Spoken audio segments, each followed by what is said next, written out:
Welcome back, Freestyle Friday. I'm not even gonna look at my watch. It's March, somewhere near the middle. We're almost done with the first quarter. Doesn't really matter what day it is. It's today. It's not yesterday. It's not tomorrow. It's the only day that you exist in. Steph is talking to me, but I can't hear a word that she's saying, but I can see her lips moving. And today is Freestyle Friday. So you're gonna pick the topic. One of you good people out there, regardless of what you identify as, male, female, Zer, or something else, regardless of your race, you are going to pick a topic. First, I'm going to tell you a story about an old lady named Miss Williams. But before I tell you about the old lady named Miss Williams, if you're on Instagram and you would like to hire me as your life coach, simply comment power. And what's going to happen is I'm going to send you a link to my consultation calendar. Now, here's a caveat. Don't be signing up for my goddamn calendar if you're not going to show up, right? Because I had a couple of y'all get on my calendar and my time is very precious.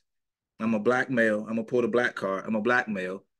And the Republicans are talking about raising the Social Security limit to something higher than it already is. So my time is very valuable because if they have their way with that aspect of it, then I won't get Social Security. I'll just pour all the way into a whole system and then I'll kick the bucket and they'll be like, thanks, little black man, for all your money. We know you put your life on the line saving the victims of DC, and we'll just take this money and give it to somebody that you probably don't even like. Either which way, I got a call the other night for an old lady who was lost. And she's in the hood. Not the rap hood, the hood, like Jay-Z says, not the rap hood. She's in the real hood. And I get there, and there's this nice little old lady sitting so pleasantly. You ever see someone sit pleasantly? I'm like, wow. It's one of the few people I've ever just seen sitting, and they just look pleasant. Like you just want to walk up to them and give them a hug. Either which way, Miss Williams sitting on the bus. She has her coat all nice and buttoned up. She has on an old lady coat, but she's fly. She has on her little hat and all of that good stuff. And I'm like, how you doing today, man? She says, hello, good sir. And I was like, oh, this is a pleasant interaction already. I like you. What's your name? She says, my name is Miss Williams. I said, hi, Miss Williams. My name is Marcello. How are you? What's going on? Why are we here? And she was like, well, I don't know why we're here. And I was like, well, I know why I'm here. I'm here because of you. And she's like, oh, okay. So what's going on? And I was like, well, they told me that you were a bit lost. And she was like, well, I don't quite know where I'm supposed to be going. And I'm like, okay. So the bus operator, really nice bus operator, young lady, she had gotten Miss Williams' name and date of birth and address and everything.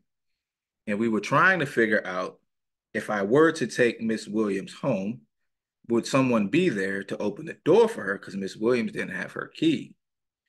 And so while we're doing all of this, a bus supervisor shows up. Me and Miss Williams, we're having a conversation because she's a nice old lady and I'm a young, fly, handsome black man. And a bus supervisor shows up, and I asked the bus supervisor. I actually know him. He plays in the basketball league that I coach in the Metro League or whatever. And I'm like, yo, can you go to this address and find out if somebody's home? He's like, kind of hesitant, but I'm like, I have to stay with her, so I kind of need someone to go make sure that her son, because she's telling us about her son. She's telling me, yeah, Officer Bradley, I got two sons. One's named Dion, the other one named Zion or something like that. I'm like, oh, okay. I'm like, well, why are you out here at 2 in the morning, Miss Williams? She said, well, I don't know. I just felt like leaving the house. Okay. So I'm talking to Miss Williams. I'm like, well, Miss Williams, what is it that you like to do? And Miss Williams says, I like to crochet. And I said, oh, I said, one of my best friends in the whole wide world likes to crochet. And she says, really? I said, yeah. I said, she's a really nice lady too. And so I asked Miss Williams, I said, well, Miss Williams, can you crochet me a hat? She said, well, Officer Bradley, I don't know your hat size. And I said, well, Miss Williams, I don't know my hat size either. I said, do you crochet anything else? And she was like, well, and Miss Williams had the most innocent eyes. Like you just wanted to just like give her a hug. You know what I'm saying? Like she had just never done anything wrong to anybody. And I said, well, I said, what else do you crochet, Miss Williams? She said, well, I crochet blankets and I crochet hats, but I'd have to know your hat size. And she said, I crochet scarves. And I said, oh, I said, well, that's sweet. Can you, I said, if I keep in contact with you, will you crochet me a blanket? She was like, yeah, Officer Bradley, I could make you a blanket. I was like, oh, okay. So we carry on about our conversation, and this story has a good ending. Her son ends up coming to pick her up and all of that good stuff. But I tell it in part to tell you that this was on March the 12th. Miss Williams left her house on March the 5th. This lady been out the house for 7 days, young. Gone out the house for 7 days, young. Doing what? I don't know. I have no idea where this nice old lady has been for the past 7 days, right? So now, in order to find out, give me 1 second, Ms. Durain. In order to find out if she's a missing person, I run her the same way we run everybody to find out whether they got a warrant or they're a missing child or you got some type of order, court order, or whatever. Miss Williams comes up negative. So when they say negative, that means there's nothing in the system showing you that she has any, thing going on or whatever. So either which way, we continue our conversation. Eventually, her son comes back, and her son he's just like, "Mom, where you been? We've been looking for you for a week." Miss Williams don't look like she been out the house for a week. I mean, I didn't smell her, right? Like I know what a homeless person smells. She didn't smell like a homeless person, but she didn't reek of odor. So I'm like, I don't know what Miss Williams been doing. Either which way, her son, he's like, "Mom, you all over Facebook." I'm like, "This lady all over Facebook?" He's like, "Yeah." So okay, I got you, Tar. So he pulls up the Facebook and shows me all of the posts and all of the comments and all of the people that have been looking for this lady. And I'm like, wow. So either which way, he ends up, obviously, he pulls up, he has a nice car and all of that good stuff. He ends up taking her home. And I was kind of wondering why. Like, why would she not be in the system? And I asked him, I was like, I ran her. I said, she's not in the system, it's missing. So I said, I don't know if you want to contact DC police and find out why she's not. Because when you're a missing person, you don't just show up in a local search. You show up in NCIC, National Crime Information, whatever the last C stands for. So for her to not be in there, I was kind of like, that's odd. Um, and so what I did was, I'm like, well, if she was, all over Facebook, then this is probably in Google. So I Googled her. And the first thing that popped up was her center, yeah, National Crime Information Center. Was her missing person. Uh her because DC, each department or whoever they put out the bolos, they call them be on the lookout for the missing person. And she was in there. And I was like, wow, you know, and it made me think how like sometimes situations like that they can be like irritating and frustrating for different reasons. But I was just glad that the nice old lady, came across a good bus operator and whoever else she's coming to contact with the past 7 days, and me, and my partner and the other the bus supervisor to be able to. And the crazy thing is, she was like, when I put her address in to the map, she was like 8 minutes from her house and couldn't figure out how to get there. So she knows something in terms of which buses she was supposed to take. I guess she just couldn't figure out how to connect the very last little pieces of it. And she, her son asked her, he was like, "Where you been?" She was like, "I don't know. I just felt like going out the house." And I was like, "Yeah, you got to get an The air tag, questions. huh?" The questions. How was she No, eating? What was she there are no sleeping? answers though. I know. I'm just saying, like that's crazy. It's I, crazy. I mean, I get, when dementia patients or, maybe Mm-hmm. also they start to wander off, but it's just amazing that she was able to, like you Yeah, said, be safe for that amount of time, but for that yeah. long. Yep. And she made it, she ended up making it home. And we told him, man, we was like, look, crazy thing is, we was like, yo, you got to get her an Apple Watch or AirTag or something like that. He was like, she got an Apple Watch, but the battery was dead. Oh. I said, yo, you got to get her an AirTag. And then the bus operator was telling us that they have this bracelet or something that you could put on people like that and track them that way or whatever. But I was just glad that the nice old lady, was able to make it home because when I tell you it's wolves in these streets in the middle of the night, man, Mhm. it's some That's motherfucking wolves in these streets, bro. Keisha, are you talking to me? no, I'm talking to you. Oh, okay. Well, I saw Keisha's mouth moving. I didn't. But okay, both of y'all are talking. Yeah. That's protection. What? What was that? I said God's protection. God Oh, Yeah, protect. God's God protection. protection. Yeah, it's Yeah, something. I because was out asking that what 7 days.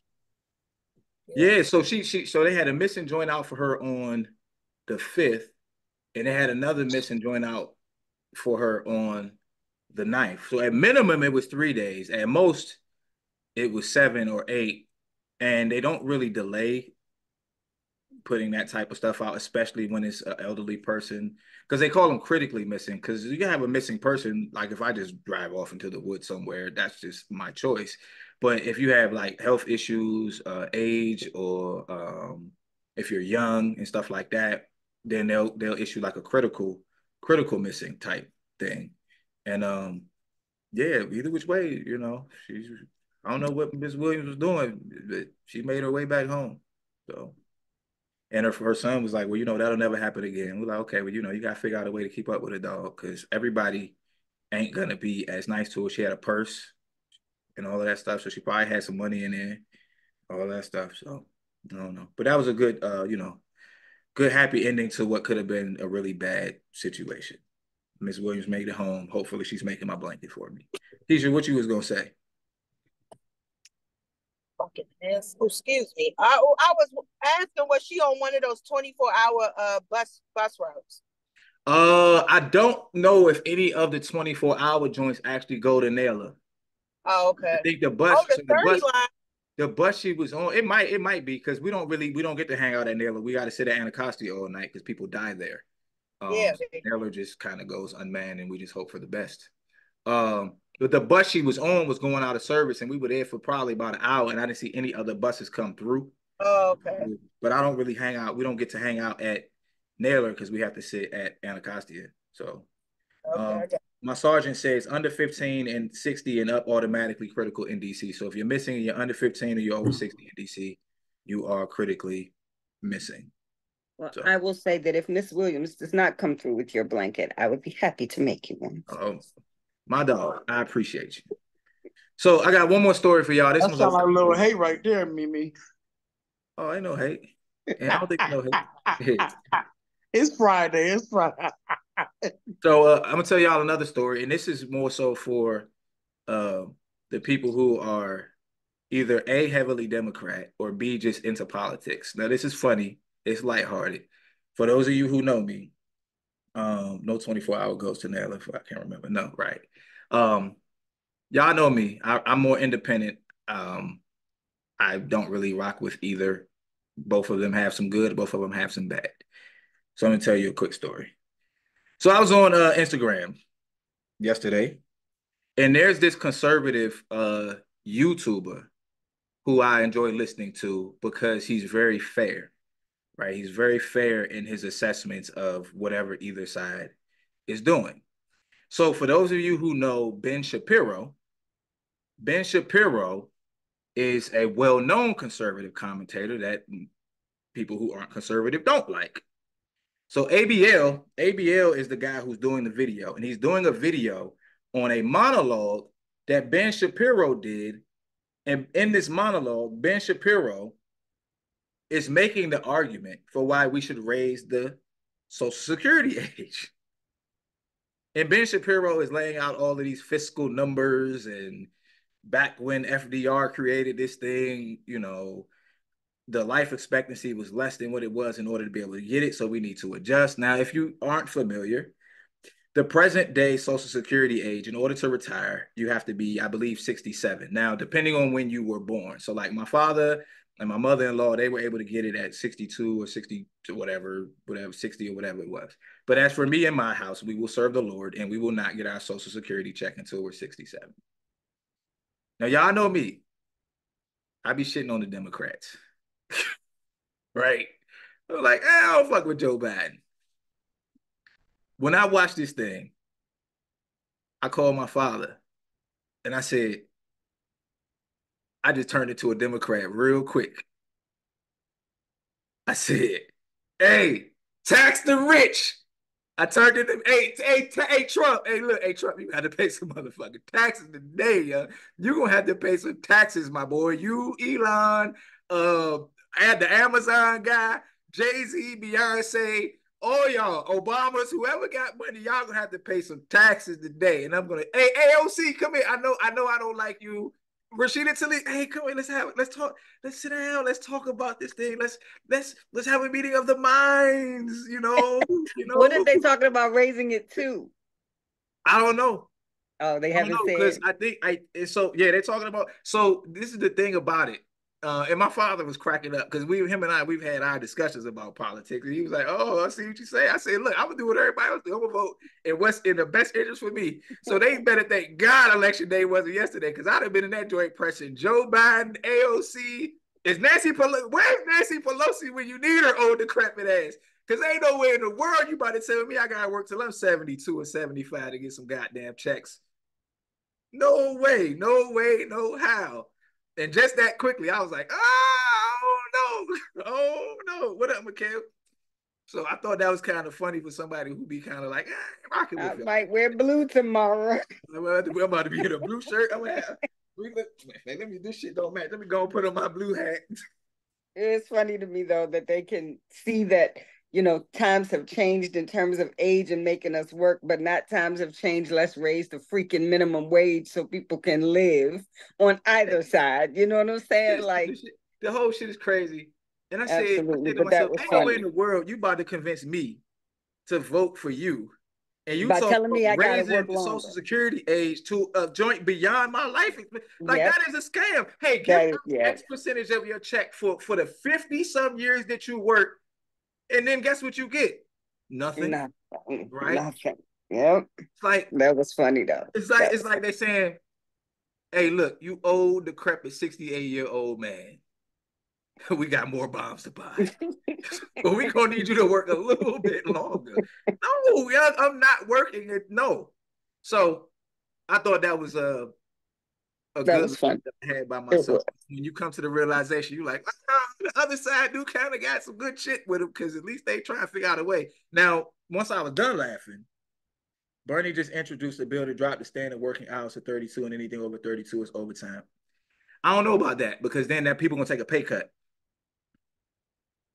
If you drop it to 32, there are no wins. Thomas Sowell says there are no wins. There's only trade-offs. I'm interested in working 32 hours a week, and I'll tell you why, because I make enough money to be like, just give me my 32, and time is the true currency of the universe. But it's gonna be some other people who make a lot less than me that they need that last 8 hours of their shift. And so, I mean, maybe it is overtime, but if a company's smart from a budget, from a fiscal standpoint, they're gonna be like, well, we'll just hire somebody else and pay them a little less as Right. opposed to I was you, gonna say because they don't as have opposed to to pay paying you the overtime overtime. money.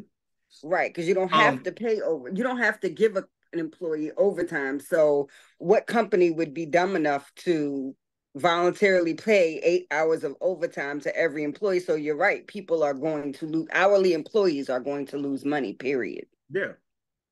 And so, lastly, before we get to our topic, whatever the topic is for the day, I've asked this question multiple times, and I saw a reel that I guess it kind of answered it. The guy was basically saying, y'all think y'all pay taxes to fund all of these government programs. He's like, y'all don't pay taxes to fund these government programs. He's like, and the reason I know that our tax dollars aren't funding anything is because they print money to fund whatever it is they want. So if you can print money to fund whatever it is you want, why do you need my money? Why not just print it? So that makes me think even more now that taxes, as far as today goes, are just a mechanism through which they make it harder for you to actually attain any wealth or assets because they can print the money. We all know this. They do it. They've told us they've done it. They've done it for a long time. In recent history, they've done it during COVID. They've done it for the war in the Ukraine. They print money out of thin air. And for those of you who don't know, when they print money, it's not so simple as to, oh, they're printing it and it doesn't affect me. The more money they print, the less value your dollar actually has. Keisha, inflation. Ta-da! So the reason Keisha went to Walmart thinking she was going to get four things for $16 like it was 1980 is because they've printed a bunch of dollars and used them for a bunch of shit that most of us disagree with. And now a gallon of milk costs $8. Ta-da! But you're a good person because you're helping a bunch of people somewhere else in the world.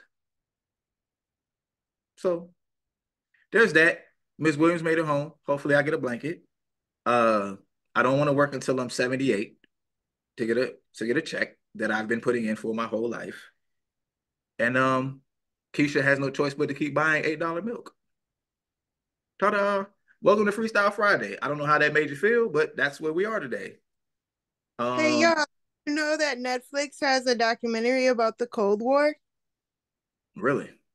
Yeah, and y'all should watch it for real because it applies to what we're going through right now today in this country and how Ukraine plays into the whole thing and why it is the way that it is. I One of the might have things. Oh, go I ahead. might through it.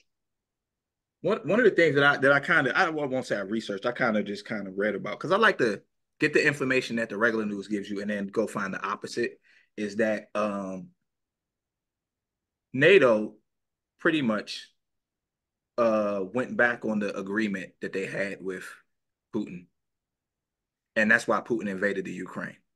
Because from what I understand, and whoever, if someone knows more about it, sure, I'm not a political commentator or historian or anything like that. But when the Cold War ended, pretty much there was an agreement that NATO wouldn't have any dealings in a particular land, which eventually it became the Ukraine, and they ended up putting different, I don't know, probably scientific studies or bases, or they basically went back on the agreement, and Putin was like, nah, fuck that. I'm not gonna have y'all in my backyard. And so I haven't had this conversation with a lot of people because I'm not as well versed or informed about it. But I just like to have basic understanding. If China's America's enemy, and we've come to an agreement that China won't have, I don't know, missiles in Canada, and we look up and they got missiles at Niagara Falls, I'm pretty sure America's gonna be like, oh no, this is our shit now. We're taking it over. And it sounds like that's what Putin did. Now, I'm not saying that it's justifiable, but I'm also saying that if they pitch it to you like, oh, he's just a big bad guy, and no one else has any other reason for why this happened other than him being a bad guy, I'm pretty sure if you talk to him, he's going to give you a logical reason that you may disagree with, but you're going to understand why he was on the shit that he was on. But I don't know enough about that to be arguing with people about it. What I do know is I would like to keep all my tax dollars Mimi. So if Mimi runs for president, we're going to have to work out. She's going to be the socialist and I'm going to be the capitalist. And we're going to have to come to an agreement on what the tax rate is because, God damn it, I ain't paying for no bombs. But isn't that the absolute best way, that meeting in the middle, right? Like you don't want, I want, let's come to a solution that pleases everybody. I really wish that's what our government, our political bodies were trying to do, but we know that they are not. Like neither side gives a flying fig Newton about what works for everybody else. They all want to just take care of self. You I know, just want to And talk about. not even their party. They want to take care of themselves. yeah, that's what they do. They line their own pockets, right? But then they come Yep. out here and pretend like they're for you. And I'm Yep. like, don't pretend like you're for me. Just tell me the truth, dog. Sure. Yep. I just want to talk about midget love. That's all. About midget love. Yeah, not a plan. What? I'm just No, we're not joking. talking. I'm That's just. What? you I'm have to say very little people. curious as to how that was even a thought in your head today, Pod. It's Friday. Yeah, No, I was so just. He that's did. what's He going gonna say. on. He gonna say little people. That's funny. Oh, I don't. It doesn't bother me. I mean, you can use whatever term you want to. I'm not offended one way or the other.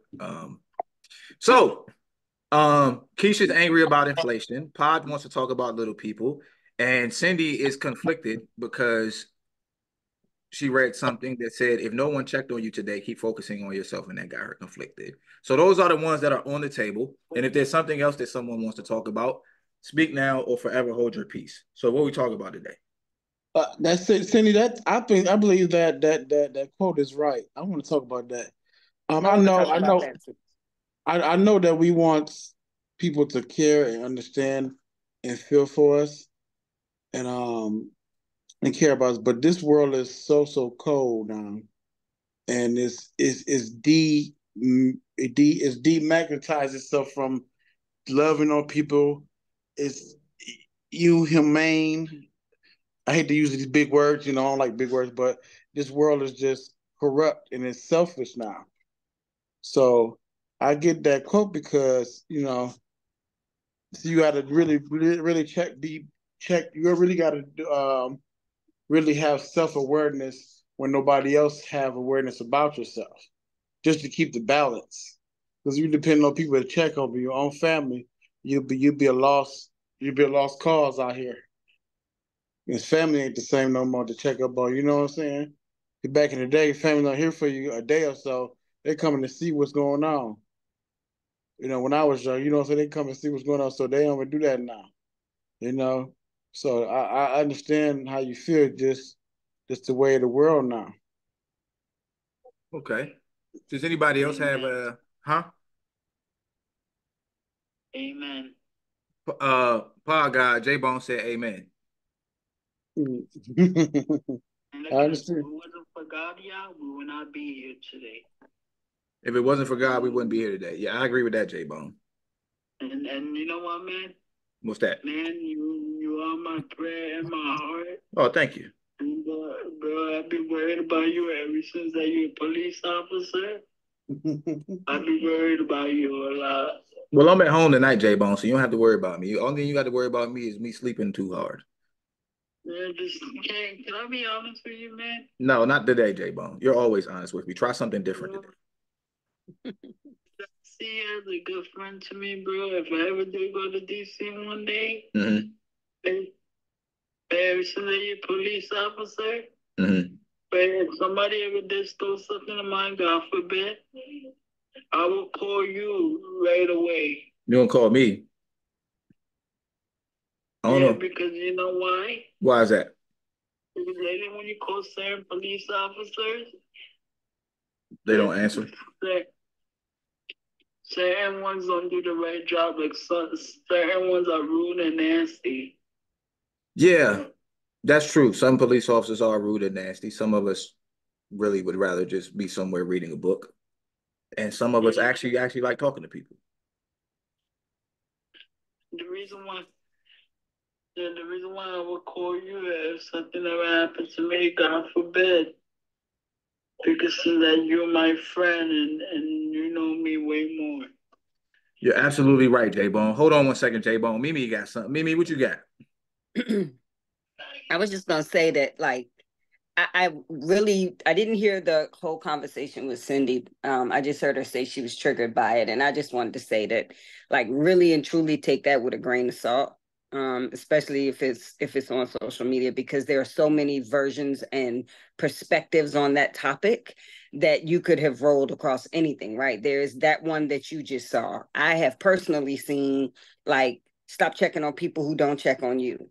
And then I've seen the one that I resonate with more, which is we concern ourselves with who is checking on us, but we don't know what those people are going through themselves. So when is the last time you checked on someone? You know what I'm saying? So the way I look at it and the way I act is if somebody crosses my mind, I check on them, if they, whether they've been regularly checking on me or not, because you don't know whether the reason they haven't checked on you is because they're in the midst of their own storm. So I don't really let people not checking on me bother me, because on the flip side, I know that I don't check on everybody all the time, right? I'm human and I might forget about somebody, or I might think that everything is all good with you, or I might be in the midst of the storm, or I might be focused on helping someone who's in the midst of a storm. I don't know of anybody that is, great about checking on everybody they care about all the freaking time. Like, that's just not a realistic thing, in my opinion. So I would say, if you feel that way, like somebody's not checking on me, or why isn't that person checking on me, reach out and check on that person, because you never know what they might be going through. That's just my 2 cents. Good stuff, Mimi. Good stuff. Give me 1 second, y'all. Good stuff. Hold on, Jake. Hold on. Oh, sorry. Hold on. Ms. Durain, what's your Oh, I got it. Wait a minute. No. Why do I not have Ms. Durain, what's your email address? Ain't it Lynn Mickle? LD. Oh, LD. Oh, okay. There you go. Bonnie, what's your email address? You gotta type your email address in. So if y'all want to join the Zoom, put your email address in the chat. Oh my God, this feels so good. Oh. I was just doing that. Ooh. So your ear's itching you, buddy? Huh? Yeah, my ear was itching. So you know what you should do? You should try to clean the inside of it. No, I'd rather it have a bunch of dirt and wax so that when I scratch it, it can feel real good. Actually, J-Bone, I'll tell you, um, the every year, it's really about every 7 to 8 months, I have to go to the doctor and I have to get my ears flushed of wax. And I'll tell you why. Because I have baby ear canals. They say I have really, really small ear canals. And where everyone else can just go down in there and get the wax out, mine just builds up. So I have to go in and then they take this little syringe and they squirt it in my ear a bunch of times. And then this thing of wax comes out. So in the meantime, I just prefer to push the wax further down in there and get my money's worth out of my expensive ass health insurance. Since I'm paying for my health insurance and other people's health insurance too. No, I haven't had an ear infection since I was a kid. So just as if you want some in-between maintenance, my godson has that issue. There's a cleaning system called Whoosh, WSH. It's like $60 on Amazon, but you could probably get it. I don't know what your insurance covers. Like I have a FSA, that a flexible spending account that allows me to pay for my medical stuff, and I got him one through there for like $50-$60. But it's called Whoosh, WSH. It's an ear cleaning system, and it basically squishes the water up in there and loosens up. And yeah. Oh, I just lay down on my pillow. That's what she. Yeah, I put peroxide in engine. I was gonna say you could put bubbles. Yep, I was gonna say like, that. Oh, I can hear you again. Yep, peroxide, and they have. I don't know if you've seen on Amazon. Also, they've got the little ear cleaning pick system. Yeah, not even a system, just the little picks. Yeah, that doesn't work for me. Okay. It didn't work. I tried that. I have went to CVS because CVS sells these things where you put the drops in your ear and it loosens it up, and then you go in with the little syringe, the little bulb, and you squirt it out, and that helps, but it just takes time. But since I pay a bunch of money for my health insurance, I was like, no, it's fine. Listed as a surgery. I wanted to laugh so bad. I was gonna make fun of you, but you can make fun of me. It's all good. No, but that's good though. But okay. But that's the little kit that I have. Oh no, that ain't the joint I got. Yeah, this is just a bunch of different little tools because I have dry ears, so mine itch a lot. And this little kit was on Amazon for like $5. Oh, I'm about to get that joint then. I might need that. Yeah. That looks good. Yeah, hold on. Sandy done had her hand up. Unless you got a joke for me, Pod. If you're not gonna tell a joke, Pod, then you're gonna have to wait. Okay, I ain't got a joke right now. Go ahead. Okay. I'm talking about my ears. Somebody once told me my ears look like bacon. That offended me, and then I had to learn to realize they do kind of look like shriveled up bacon. And I was like, oh, you know what? You're right. That is funny. Yeah, I can take a joke. It's all good. That is funny too. J-Bone, don't laugh at me. Cindy, what you got? So I was just going to mention to Mimi that, your perspective on how everybody says it differently and words it differently can make for a misinterpretation. So that's why I was conflicted, because they could be saying, oh, well, if they're not checking up on you, then don't worry about it. Focus on yourself. But then my other aspect was saying, if they're not checking up on you, then, just worry about yourself. And it's like, but wait a second, that's hurtful. So I had to check myself, but that's another reason why I was like conflicted with it. So it was just basically like, how I interpret it was like, okay, yeah, did this person mean it that way? Or did it come off that way? Or did I misinterpret it wrong? And it's like, check. I'm confused. I was going to feel sort of way over it. I've seen one too that said, like, who checked on you today? Exactly, because we're all worried about ourselves. You know what I mean? Like, so you can take it, girl. That's a million. But it's like I don't want to get too stuck in myself that I don't worry about people not checking up on me. And that's why I said it's all about where your mind is and how you choose to live, right? Whether you choose to be the kind of person that's like, well, if you ain't checking on me, I ain't checking on you. And I understand that's why I said. Yeah, and that's why I said I can't be that person, right? Because you never know what a person is going through as to why they don't check. And let me say this, Cindy. I mean to cut y'all off. Cindy, there's nothing wrong with being selfish at sometimes in life. I see sometimes you don't want to be selfish at all, but sometimes a little self-preservation is healthy. It's a balance. You don't want to be too selfish, but you want to not think about yourself neither. So I want to tell you that because it's a balance in life being selfish. You know what I'm saying? Don't be it's all about me person, but you got to have a balance. There's nothing wrong thinking about yourself sometimes. Yeah. Right. I get that part. And being selfish, it took me a while to get there, but I'm there. But like you said, until they check up on you, don't worry about it. Focus on yourself. I think I can understand that part Yeah. of it. So that's how I'm And I just think gonna it's roll a with way it. to look at it too, Cindy, is whether people check up on you or not, you make sure you're good, right? You do what you have to do to make sure you're good. And if people check up on you, that's a beautiful bonus. But if not, you're still focused on you. That's how I would Right. take it. That's how I would take Right. it. Just For my sure. opinion. Yep. Hold on a second, y'all. Hold on. Hey, J-Bone, I gotta get off of this Instagram. I gotta let you go off the Instagram. You want the Zoom link, my brother? Gotta say, Sure. before when you let everybody add you on your live or your Zoom, be careful who they are because people could turn on you right away as your friends or your own family members can even turn on you. That's true, J-Bone. Because look, when people turn on people, they cause to get shot, God forbid. They call it the shock alphabet? No, people get shot by their own friends, God forbid. Oh yeah. You know, most people who are murdered are murdered by someone who knows them. It's like overwhelmingly. It's like a super high number. It's like 90 something. Right. It's high. So yeah, you're right, J-Bone. You busy later, bro? I don't know. I gotta see what's up with my kids.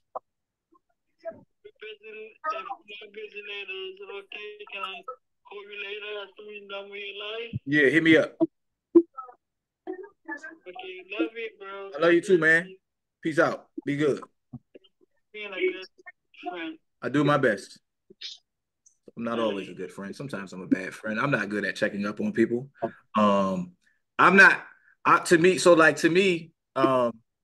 I guess I have an opportunity to talk, it's not that important for me. It's not that important for people to check up on me. I do sincerely and authentically appreciate it when people do. However, I don't hold it against them when they don't, because being someone who is a go-getter and pretty driven, I know how it is to get focused on your own personal life and the things that you have to deal with on a day in, day out basis. So me not hitting you up, it's not a slight. It's not that I don't love you. It's not that I don't care about you. I'm just focused on me and mine. And I think that we have a tendency to lose sight of the fact that everyone is the main character in their own life. And everyone else, hey, I'm gonna mute you right quick, Pop, because I don't want to hear your TV. Um, Everyone else, at the end of the day, this might sound harsh, but you're the main character in your own life, and everyone else technically is either a co-star, a role player, or they're ancillary. And that's just the way this thing is set up. And so it's not to take it personal. I think if you think about somebody and it means that much to you, shoot them a text message, give them a call, send them some hearts, a thumbs up. Hey, everything good? Yo, just checking on you or whatever the case may be, and keep it moving. Um, if they mean that much to you, hit them up. If they cross your mind, hit them up. So that's how I see it. I don't think it's that difficult to traverse. Keisha, what you got? I was going to say, sometimes I just think I'm in autopilot all the time. Like, I'm thinking about the things that I have to do and the people who are like right here. And I sometimes don't notice that I haven't spoken to somebody in a couple days. And it's like, it was not until I may think of something we have in common or somebody will bring you up or I'm going through my phone and I'll actually see the last day I talked to you and I'm like, dang, hold up. So if my ADHD don't kick off real quick and I get a second to text you before I get busy with something else, then that's when I'm gonna reach out. So it's like I always tell people, I'm not the phone person that's going to be talking to you every day. I'm not the one that's always like got my roll call of people to check on every day, but it doesn't mean that I care less or I haven't thought about you. It's just that I'm constantly just moving and doing the things that I need to do. I'm apologetic about that because I've had some people that I got so wrapped up into what was going on with me. And then the next thing I found out is that they're not here. And that like really bothered me bad. And it was like, you got to work on that a little bit better.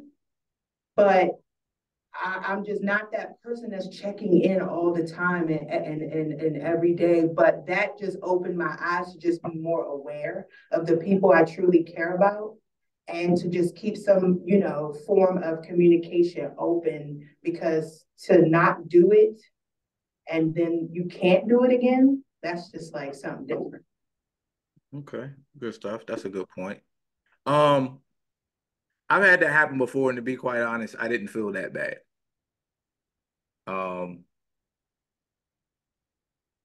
I don't know. I just didn't feel that bad about it. I was like, damn. But I don't think it affected me that deeply. I think I just accept that life is the way it is. We move the way we move. And I've told Lil this before. I don't think people don't really get mad at me for what I do. They get mad at me for what I don't do. But what I don't do is it's not normally, it's not typically intentional. So that's just kind of how life works. My mom calls me every day though. So if I don't talk to my mom, then I'm like, hey, what's going on? You good? But anybody else, I mean, obviously, Lil and the kids, we live together, and me and Jalen, we text quite often. But everybody else, hit me up when you hit me up. Lil, what you got? I was just gonna say that I think too, like, because we're all on Instagram or Facebook, just the social media world, it makes everybody, feel as though I check up on you indirectly. So I may not necessarily reach out to you, but if you're posting and I see you posting on a consistent basis and things like that, it makes it, easier for the time to pass for you to be okay with not necessarily reaching out to that person. So Yeah, that's a good point. Hey, man, I liked your picture. That was me saying hi. yeah. Or sending people reels or, stuff like that. It just makes people think that, okay, just because I sent you a DM, a funny DM, doesn't necessarily mean that, we had the in-depth conversation that some people may be longing for versus, but that person on the other end may perceive it as I have been talking to you. I do talk to you, but it's on social media and it's us laughing at something and then moving on, not, really getting into what's going on with you. Are you okay type of thing. So I have a question and I'm going to ask it so that I don't forget it. And then we'll let Steph go. If you are the one who desires that deep level of connectivity, that real conversation, what's stopping you? I think people maybe the fear of like rejection, because because I've been on the other end of that, even with like family members. Like I've called family members and like cousins that I was close to, and I've been like, hey, what's going on? And tried to have a conversation with them. And they'll be like, well, I'm going to call you back. And then you don't call me back. And it's like, okay, well, I'm not going to do that again. So it could be the fear of, just not being the person that they more so want to talk to at the time. I don't know. But that could be something that, takes effect in how a person, perceives it. They don't want to be rejected. Yeah, fear of rejection, that makes sense. I was thinking about people who be like, well, they ain't hit me up, so I'm not hitting them up. I think that plays a role. I don't know. This is just not something that makes me feel any type of way. I'm not saying that I've never had someone pass and I'm like, damn, like I wish I could have talked to him again. But I don't have like this feeling of guilt. I don't have this inner feeling of guilt. I just feel like I missed an opportunity. I think some people kind of feel like bad about it. But maybe I would feel bad if something had told me to hit this person up and I didn't. Right? Like if I thought about somebody and if I felt like, damn, I should hit this person up, and then I'm like, I'll hit him up later. Maybe then. Or it could be just realizing that you're not as important to that person as they are to you. Like how you say you can't expect yourself from other people. So if somebody says, I'm going to call you back, or when when you tell somebody I'm gonna call you back, like you call them back within a reasonable amount of time. But if somebody says I'm gonna call you back and then either never calls you back or takes a month to call you back type of thing, it may be the feeling of, well, dang, like I'm not that important to them, or you realizing that you're not to them what they are to you, or you'll interpret it that way when it could be something going on in their life that is prohibiting them to call you back at a reasonable amount of time type of thing. Right. I got you. For any of you who have Julie's phone number, if you ever talk to Julie, you tell her you're going to call her back and you don't call her back, she's going to give you smoke. She don't care who it is. She's going to give you smoke. Or even if she doesn't give you direct smoke, she's probably going to have a bit of an attitude the next time. I will. Keisha, who said that? Oh, that was you, Julie. Oh, okay. So I got Steph, Mimi, and then Julie. Steph, what you got? Steph with the Homer Simpson hand. I can't change my Homer Simpson hand, by the way. I don't know how. Second, I tell people to check on me just because I have a really bad habit of when I'm going through something, I go through it by myself. Right? So, like, I can lose my apartment. I could lose my job, lose my apartment, and be on the street and not tell not a single soul and walk through my life like everything is fine. And people be like, wait a minute, when did all of this happen? Like, why didn't you tell me? Because it's happened to me before. Like, I've done it before. So now people know. Like, they just will randomly call me and be like, are you all right? Because we haven't heard, you haven't been on, or we haven't seen you at so-and-so. So, and I'm not saying this to say that people should be like me. I'm saying this to tell y'all don't be like me, because I can go through some storms all by myself. Me too. Do you want people to hit you up when you're going through the storm? It depends a better way of wording it is, do you want to communicate with people when you're going through a storm? Depends on the severity of the storm. Because sometimes I don't. Because sometimes I don't have the words, and like that is hard for me because there's very rare times when I'm wordless. Like, it's a lot. No. So, but I'm just saying, like, people who know me know now, like, they just randomly will call and be like, are you okay? Are you in the hospital? What is happening? Because I can go through storms by myself. So sometimes it's not even about other people. It's just about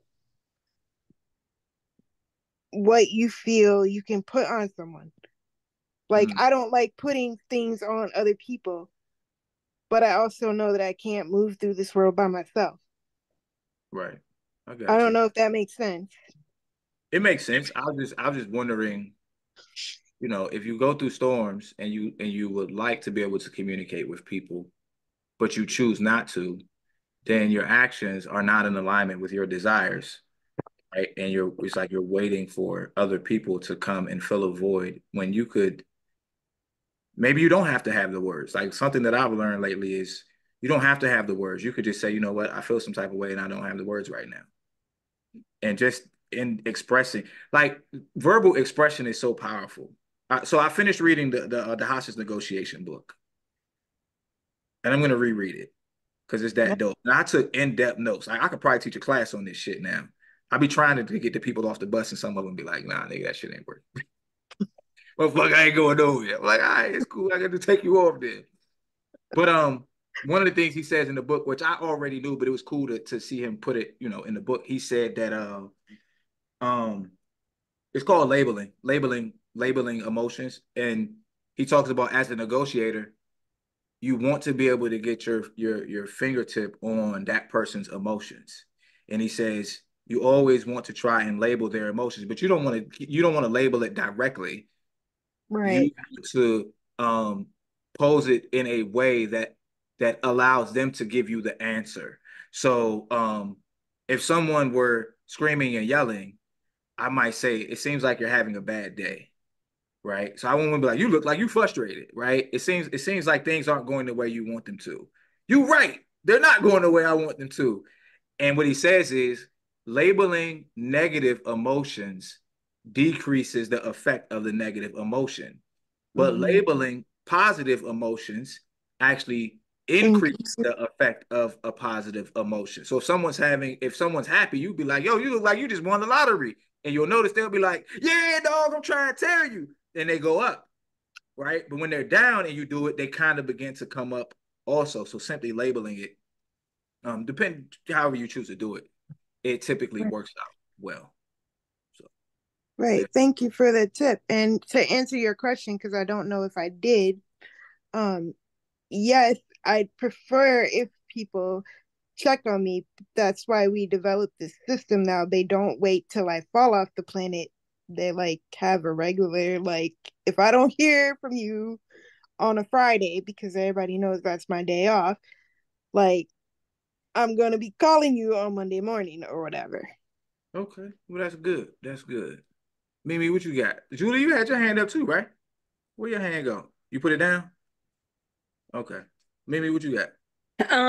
A couple things. One, I wanted to say I am just like you, Steph. I don't tell people my storms. When a few years ago, quite a few years ago, but when I was living on my own in Virginia Beach, I lived for 3.5 months with no electricity because I didn't want to tell anybody what I was going through. I didn't want to ask anybody for help. I literally went to a dollar store and bought an oil lamp, and I would eat because I had an electric stove. So I would eat before before it got dark, before I got home.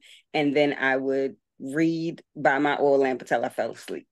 And it wasn't until my brother popped up on me for a visit, I lied and told him that the electric company was working in the area, but he saw lights everywhere else and figured it out and told my sister that anybody ever knew that I had gone through that. So I absolutely relate. And it's not for me. I'm the opposite. I don't want to talk to people through my storm, but I probably should because I just carry a lot on myself. I don't like asking for help, things like that. I think that's part of my imposter syndrome.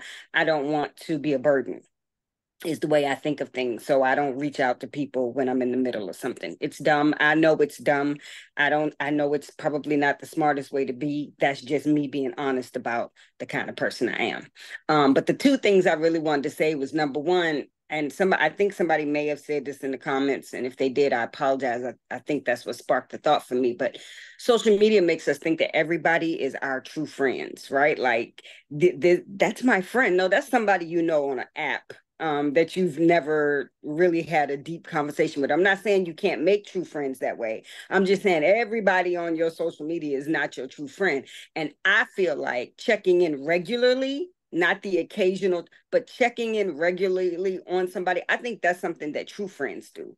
I think if we start expecting that of casual friends or work friends or whatever kind, if we start expecting that from people, then we're going to set ourselves up for disappointment because I just don't believe that happens casually. Now, if it's somebody that you really care about, I can understand wanting them to check in on you. But like I said earlier, lead with checking in on them because you can't ask for what you're not given. But I just don't I think social media gives a lot of us this idea that we got so many friends and we don't. We got people we know. That's what we got. Got you. Yeah, that's true. Social media changed the game. Mm-hmm. Remember how it used to feel to see someone that you hadn't seen in 10 years? Yes. Right? Now you see him on in public, you like, hey, what's up, yo? How you been? Yo, look, Chels, my high school reunion, the last few, I didn't go. Right. Why? Because I see these Mickey Fickies every day on social media. I know what's going on in your life. I know what you look like. There's no need. They're planning one right now. And I'm just like, am I going or am I not? Like, I haven't seen them in person for 20 years because the last reunion, I was like, no, I'm good. I don't feel a need to go because we see each other all the time. So, yeah. Social media changed the game. It changed the game. We don't even have to wonder. We don't wonder about what happened with people, who married who, or who got kids. Social media and Google. Yeah, Google. Yeah, you Google people. I can Google your behind in a minute. And I want to say one last thing. If anybody ever sees red, black, and green hearts from me, that's me saying that's me sending love, right? That's my thing. That's what I do. So if I hop on your live and all you see is a red, black, and green, or you see a flutter of hearts up the side of your live, that's me saying, hey, I'm here.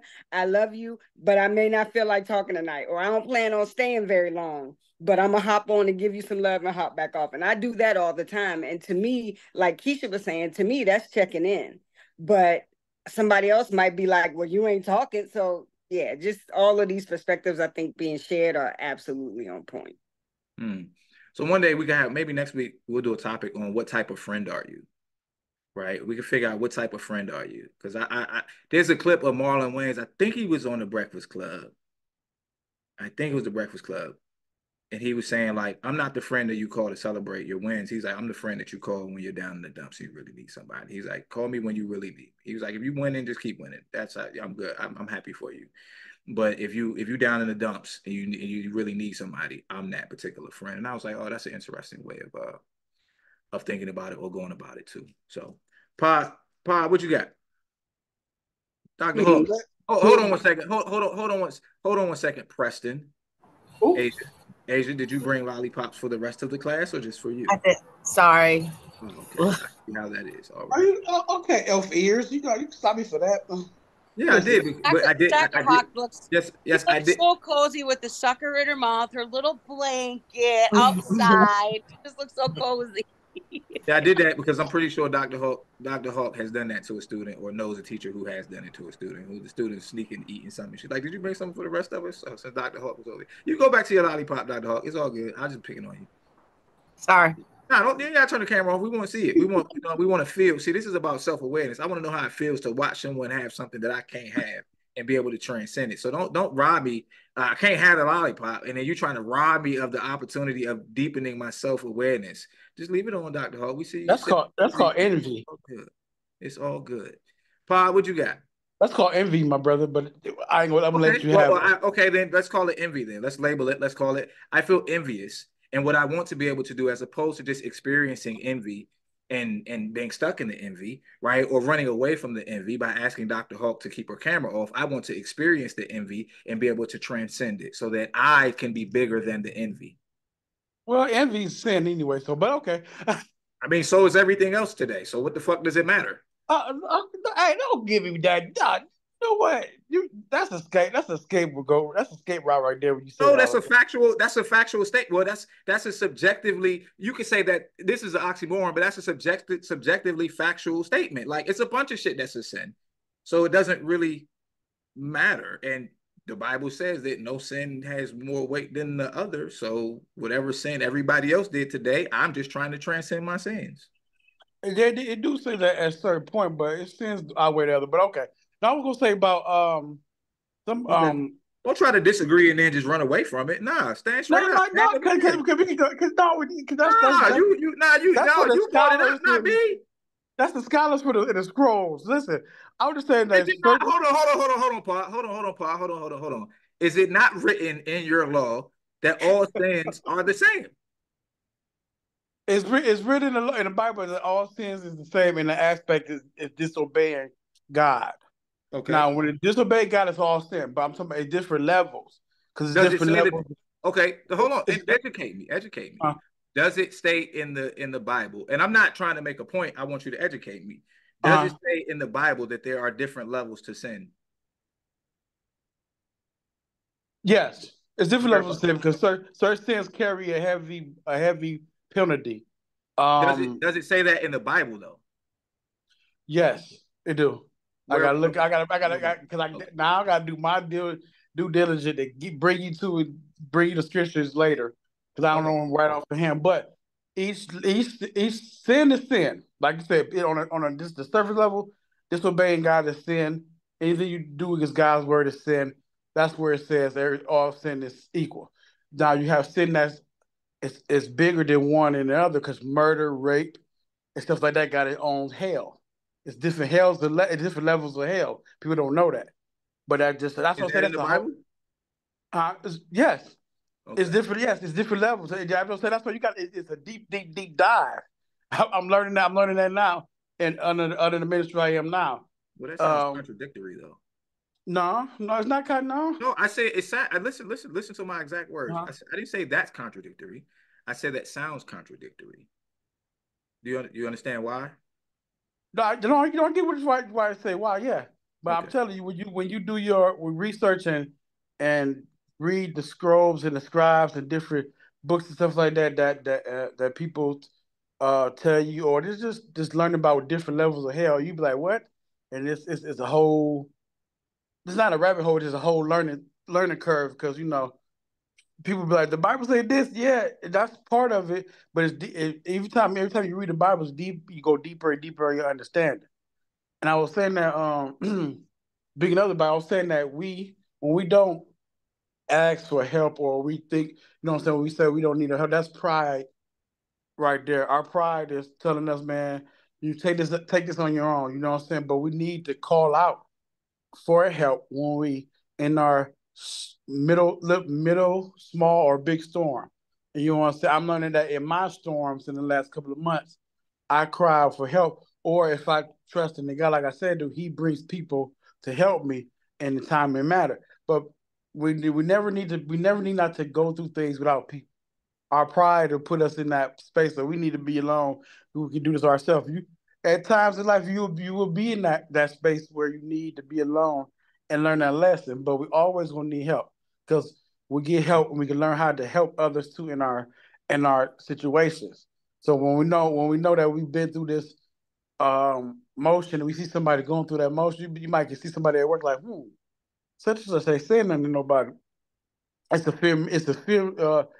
familiarity thing. You understand. You see that he or she going through something. I've been there. You can reach out to them. That's why you need to know how to ask for help because you can help people out in the storms that you used to go to. That's why our life is a testimony, and our testimony we can help somebody else out. That's why I say pride. Don't let your pride get you where you don't need help because your help your storm or wherever you go through can help somebody else, and you can open up to them. Say, I've been there where you been. You know what I'm saying, sis, bro? I've been there. You can make it through this. Hold on. Here's the steps how to make it through. So don't let your pride make you think you can't ask for help. That's what I'm saying, which is crazy. I'm learning myself. Listen, I tell people all the time when I teach, I'm learning myself. I'm learning through this word to myself. I have to learn it first and apply it to myself first before I teach to anybody. And when I'm teaching, I'm still learning. Teachers don't tell you that when you learn this stuff, you teach stuff in school, teacher might know it, but they still learning while they teaching you too. Because it's always a new way to learn it. That's math, anything. But, Shells want to go through the... But it's all good. That's why I like you, Shells, because you stirring me up. Because when I got to really debate these naysayers, you know what I'm saying, I won't be afraid to step up to the mic and debate them, you know what I'm saying, what I believe in. But I appreciate it. Well, yeah, I mean, you're gonna have to be able to articulate it because a logical person would say if the question is are all sins equal, and then you say yes, and then you turn around and say but the punishment for those sins vary, then you would say that all sins aren't equal, right? And so. Right. And that's going to be a very difficult. I don't give a shit one way or the other, to be honest. Me personally, I don't care. You know what I'm saying? Because in my mind, there could be this thing where happens where God's just like, I don't punish. That's just some shit that I told y'all that so y'all act right. I don't punish anybody. Everybody can sin, and we all sitting there like, what, right? And so I personally don't care. But what about whether or not there are varying degrees of sin? Because from my subjective experience of life, there are varying degrees of consequences for actions. That's what I know for a fact to be true, right? And so that's really what matters to me.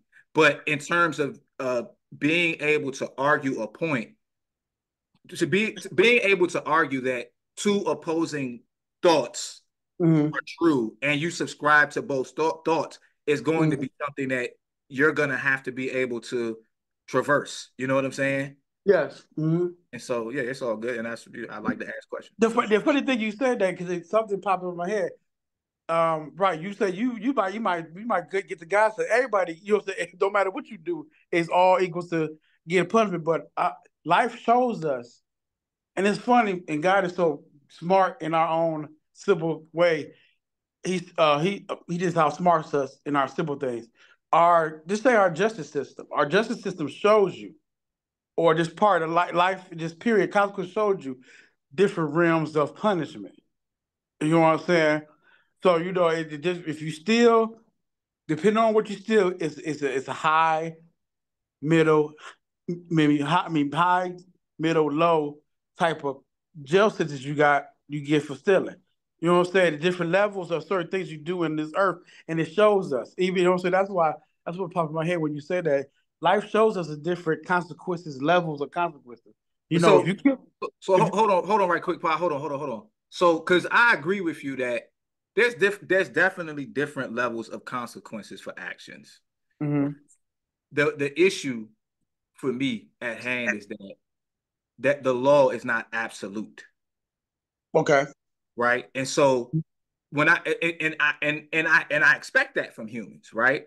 Right. I expect that from humans. I expect because let's say I'm the judge, right?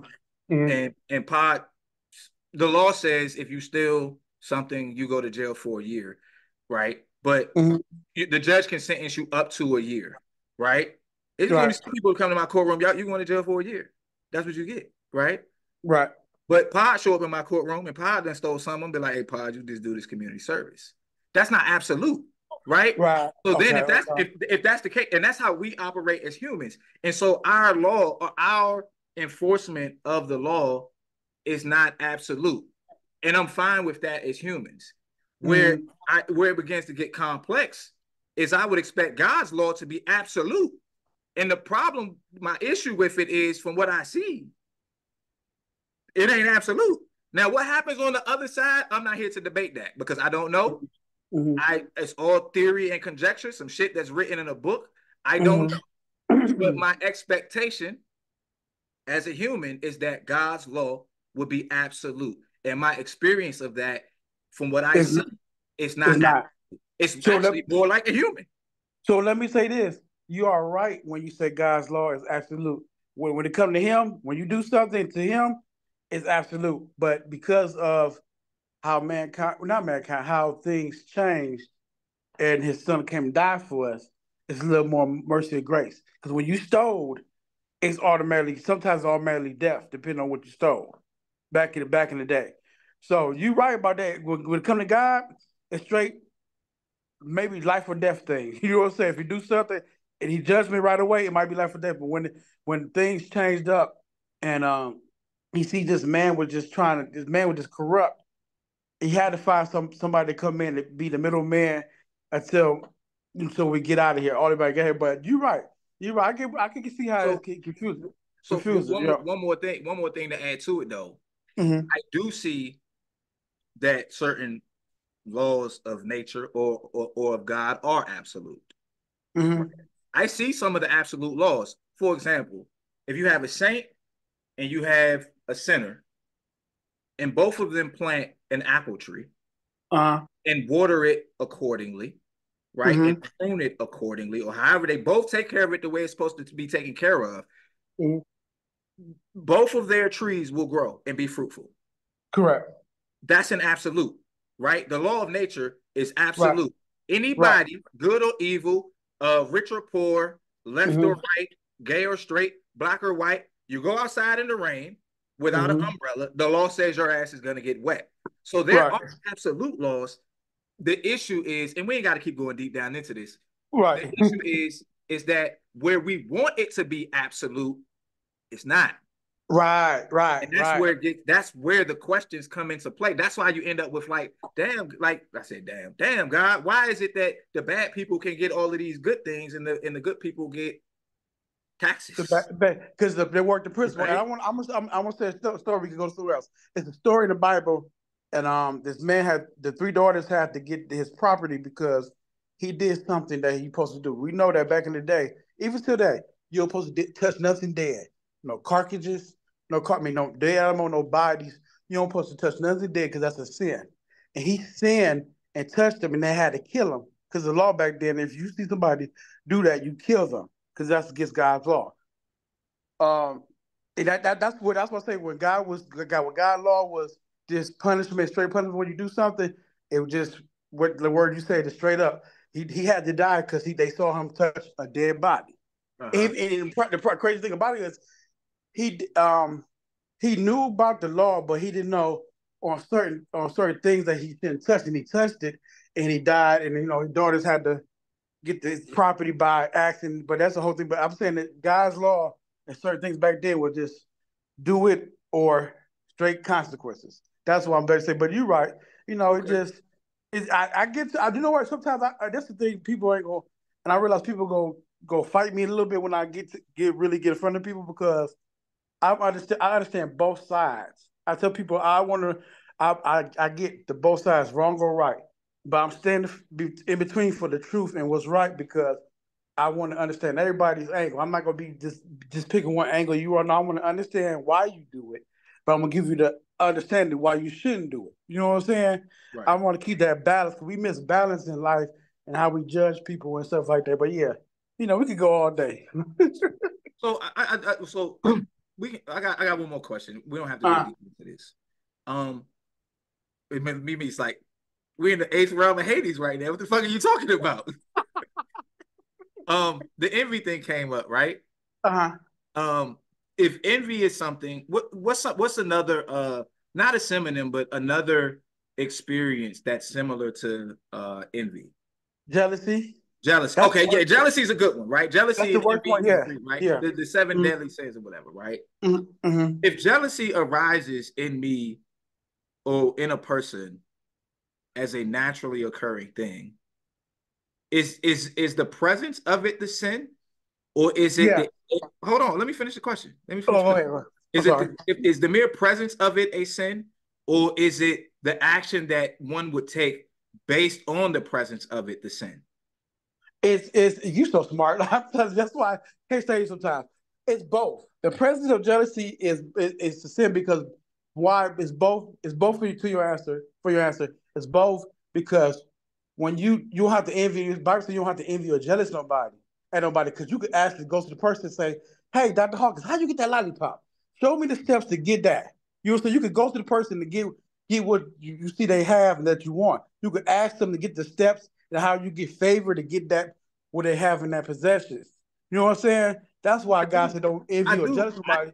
I do see what you're saying, but in my mind, right, I'm just extrapolating. So once again, I don't care whether they're sins or not, right? Because jealousy is something that occurs. It's a naturally occurring experience. And if it's a naturally occurring thing, that's like saying it's a sin for hair to grow.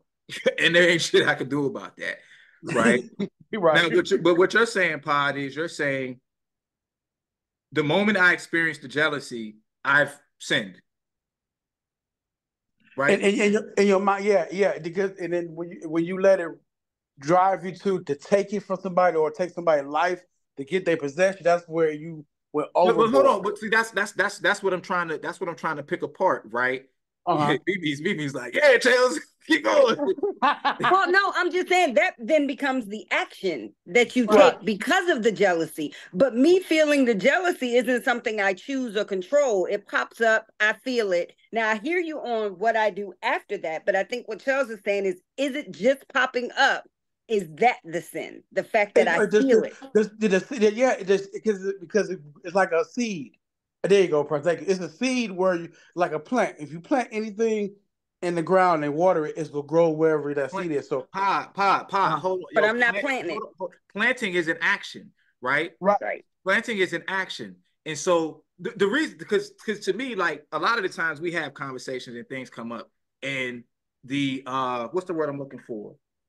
The potential to use a group of words to replace the one I can't think of, the potential benefits of understanding how deep or how enlightening this particular thing is can go extremely far in your life. So Dr. Hawk and the lollipop can be applied across a lot of our lives on a day in, day out basis. That's why I was in this part of the conversation, because it's not about Dr. Hawk having a lollipop and the rest of us not. We don't care.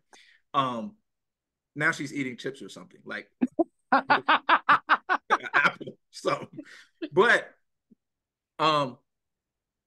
if experiencing jealousy jealousy. If experiencing jealousy is a sin, then that would mean that we can't escape sin, right?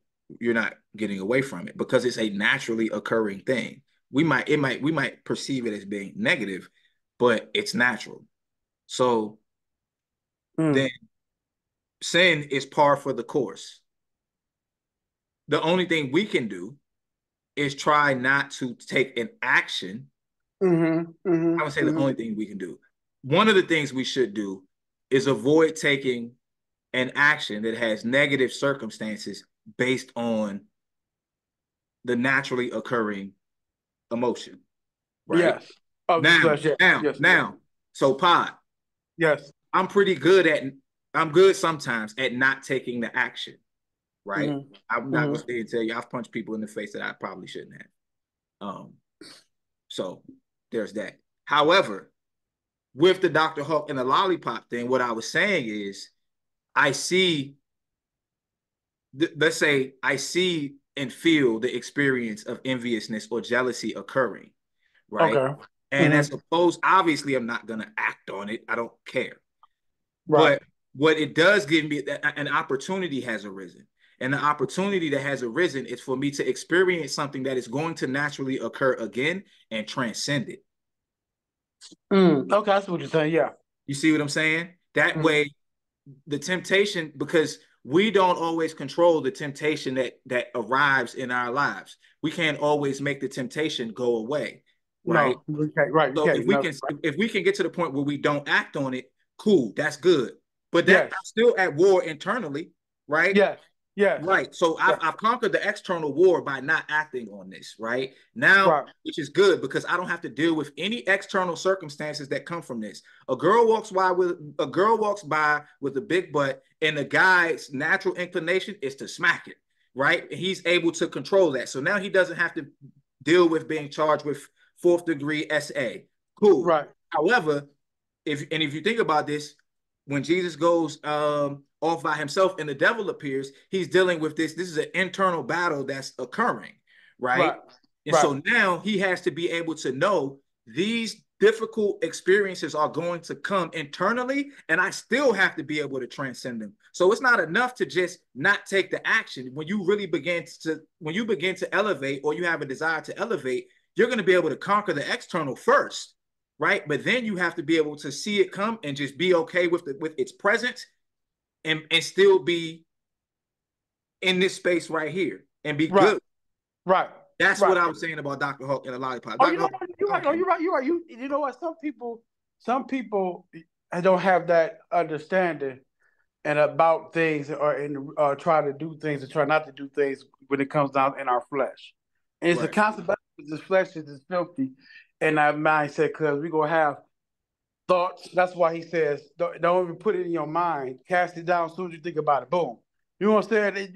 You got it in an intelligent way. That's why I say sometimes when I talk to you, I be trying to hit the simple answer, get to the next thing. You say, no. Let's walk this out. I'm like, I got you. You got it.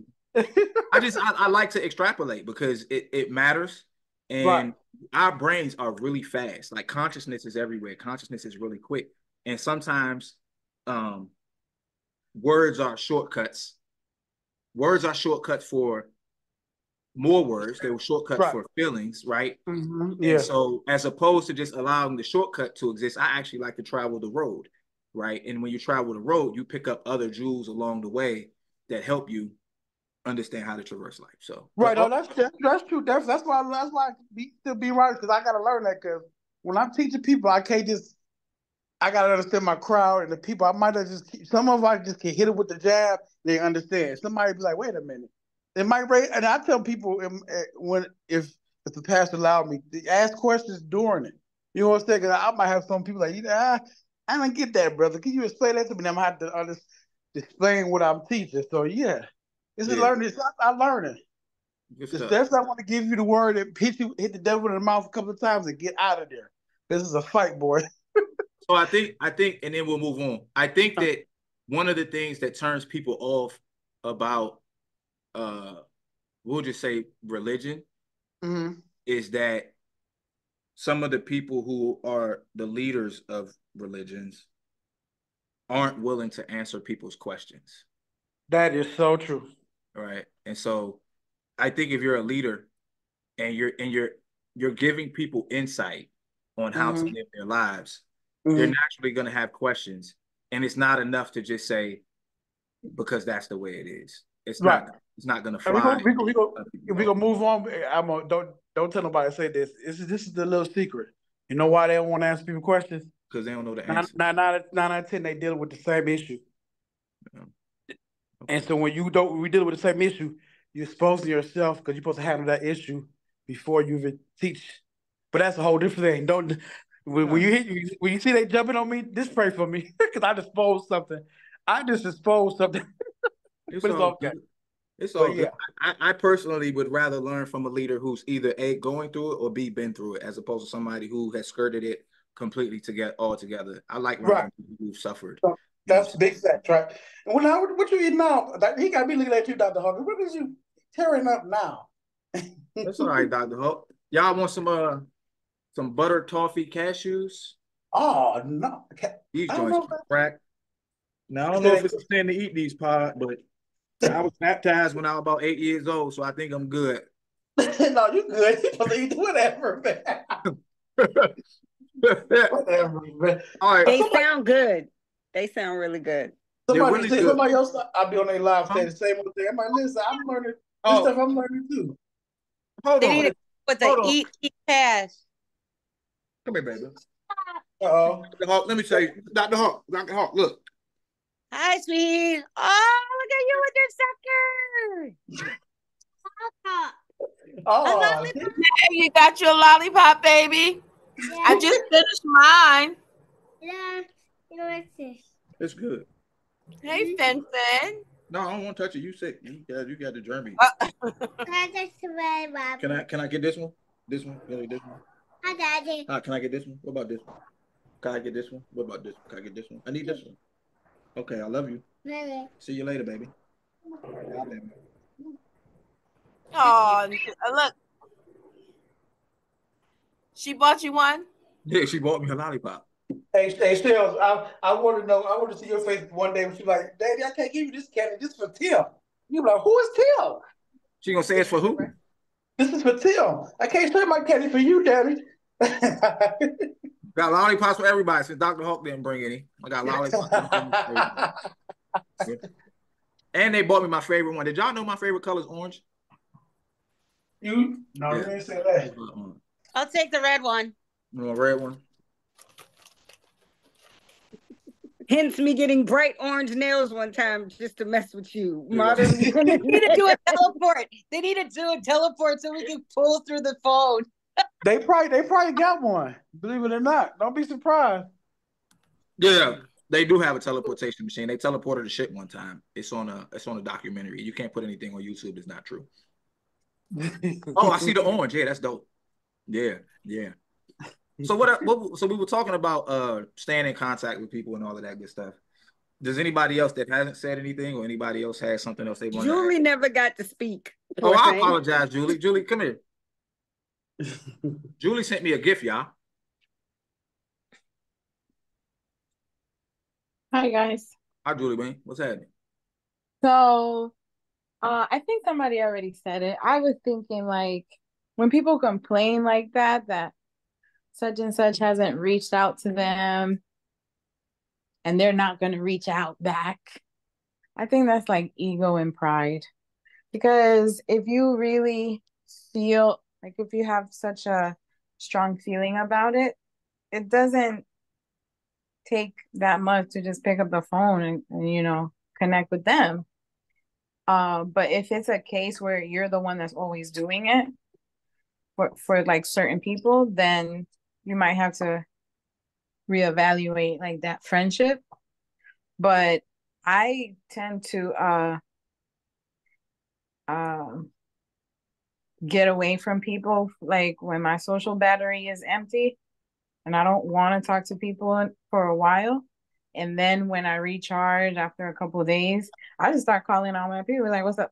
Like, it's no big deal because I know that everybody has their lives and they're busy and they're going through stuff. And I think, or at least for me, I would like that consideration. Um, from the flip side, I would like that consideration. And the other thing that I was gonna mention was the whole the social media thing. Like, I see if you post all the time, I don't need to call you. I just go on your social media and see what's going on with you. Yeah, that's all I was gonna say. So yeah, me and my girls, we used to have a little bet. If you wanted to know something about somebody, go on Facebook. You want to know their drama, go on Facebook. Everybody's so transparent. Go to drama, go to Facebook. But that could be two different lives they live in. Yep, I was gonna say that don't work for me because I'm not gonna post the storm. I promise you that I'm never gonna post the storm. Yeah, that could be two different lives. But I think this is what I was gonna say. My fault. Julie said something. I want to get thought off because I just don't want to lose it. To me, like when I think about like really good friendships, they're not quantified in the amount of times that we talk. Right, right. It's about the quality. I got friends I could go 2-3 years without talking to and pick up the phone and talk to them right now like I talked to them yesterday. And or they can call me right now and be like, yo, I need you. And I'll be there. That's us. Well, yeah. I think that's me and you. We don't talk often. And it's all good. And I'm not like, oh, so-and-so didn't hit me up. You know? I know for a fact that my goal as a friend is for you to come to the realization that if you ever need me, you could hit me up and I'll come through. I ain't hitting you up every day. It ain't happening. I ain't hitting you up every day. If you want to see me every day, I got a room in the basement for rent. You know what I'm saying? Outside of that, I'm probably not hitting you up every day. Now, obviously, I have friends that I talk to more than others. Julie Bean's one of them. You know what I'm saying? That's just the nature of me and Julie's friendship, right? But that doesn't mean that if Mimi hit me up and say she needs something, I'll be there for Mimi the same way I was there for Julie, the same way I'll be there for Dr. Hook or Keisha or Cindy or anybody else, for real. Yeah. Sometimes I think about like what people are going through when they feel like, dang, such and such hasn't hit me up. Like, I wonder, like, are they seeking validation to soothe whatever that is? Because if I have to say that, I'm gonna just pick up the phone and be like, hey, what's up? I was thinking about you, or I haven't heard from you. How you doing? And that's that. Like, I don't think I can be a tit for tat person, but when it comes to like connecting with people, it's not gonna sit well with me that I say I'm not gonna call because they're not calling. I don't do that. I'll just pick up the phone and be like, just checking on you.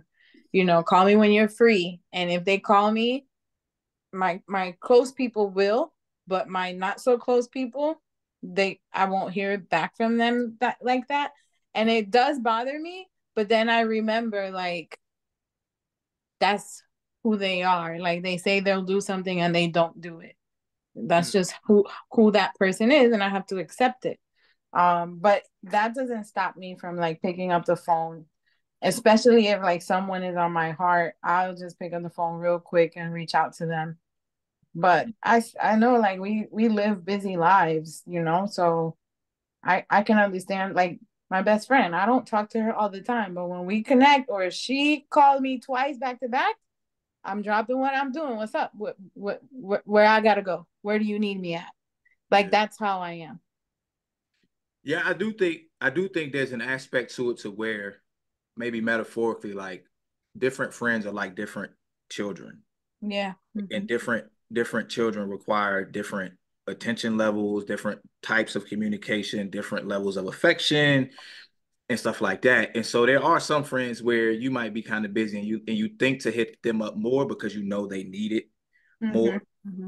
Doesn't mean you like them more or like them less or whatever the case may be. You just know they need more of a particular thing. So you try and fulfill that, you know, as the transactional, Mimi's right here, the transactional nature of that particular friendship. This person needs this more than this other person.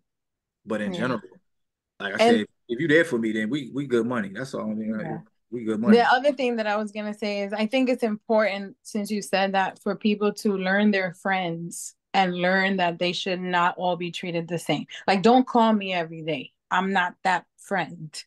But if you have an emergency, or if you need me to go pick something up, or if you're sick or whatever, then yes, that's how I prioritize, but I don't think all friends come equally and should be treated, or the expectation of them should be put the same, right? Because I have friends that don't have children, that don't do nothing all day. They just sitting on the phone all day. I have friends who got 25 kids and I can't see them for like once a year. It really depends. 25 kids. Come Wow. on, Mikhail. Oh, by the way, No, did y'all know Mikhail's house caught on fire? If y'all know yeah. Mikhail, the real I Mikhail. thought at first that was a scam. Oh, I don't know. I mean, I shared it because he asked me to, but apparently, their house caught on fire. So if you go to his page, I have so many thoughts about that I'm gonna need to talk to you offline about all that. right, we'll talk about it offline. Yeah. So I But won't waste your time. I'm trying to be friends with Julie Bean, but she don't want to be my friend. so can I say something? This will be the forum because y'all could be the mediators. Do you know what my biggest concern is when it comes to Pod? Is that Pod says he can read the room, and he says that he knows when to what with who and how and da da da da da. But the behavior is always consistent, and I always wonder, like, do you know that if you come at me at 10, that's not good? Like, I'm not going to receive it well. But if you go at Jofiel at 10, maybe he'll receive it well. So, like, I don't know when to take Pod seriously and when not to take Pod seriously, right? And then I don't necessarily prefer communication that always has an undertone of making fun of person X. Like, it just doesn't sit well with me. Like, people who do that, I'd rather just keep them over there and talk to them as little as possible, because I don't enjoy when people make fun of other people like that. Like, I don't laugh at those jokes, especially when it's coming on the back end of like a serious sentence or like a serious conversation. I don't find that to be funny or amusing. And that's why Pod, I don't want to be your friend. Like, I don't know that you'll take me seriously when I want to have a serious conversation. And to me, like, when you make a joke when we're having a serious conversation, it's like it hurts. You know what I mean? Well, that's just a mechanism that lighten up the room. I'm not trying to make fun of people in a serious moment, because I know when it's time to get serious. I know when it's time to get serious. But when you could just lighten the room, say a little bit. It might hurt, but just understand it's not attention. My attention is not what you think it is. I always tell you this. I go after everybody. I love everybody. I go after everybody the same way. It might be crazy, but my intention of my heart is real. It's no malice. It's not no hate.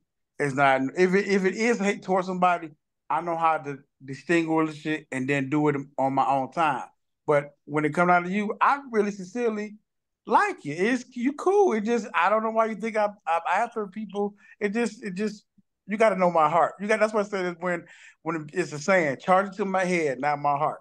You know what Right. I'm And saying? I hear that saying a lot. And I always feel like that saying is a little bit of an excuse, because at what point, once you know the information that you know, at what point do you say, well, let me not whatever with this person because they have expressed several times without the laugh out loud in the back that they don't like that type of communication. So instead of me saying, well, Pod is this and Pod is that, I'm gonna just be quiet and I'm gonna just let you talk to everybody else and not me. Like, that's just how I am, because I'm not gonna keep repeating myself about please don't do that. It's not a warm feeling, or it's not a happy feeling, or it's not like a positive feeling to me. Like sometimes we'll have a serious conversation and you'll say I don't know if you realize it, like I'm a literal person. So like when you're using words, I'm taking the words in and I am translating them so I could understand what you're saying. And a lot of times you say, such and such, that's crazy. Such and such, that's stupid. Such and such, that's.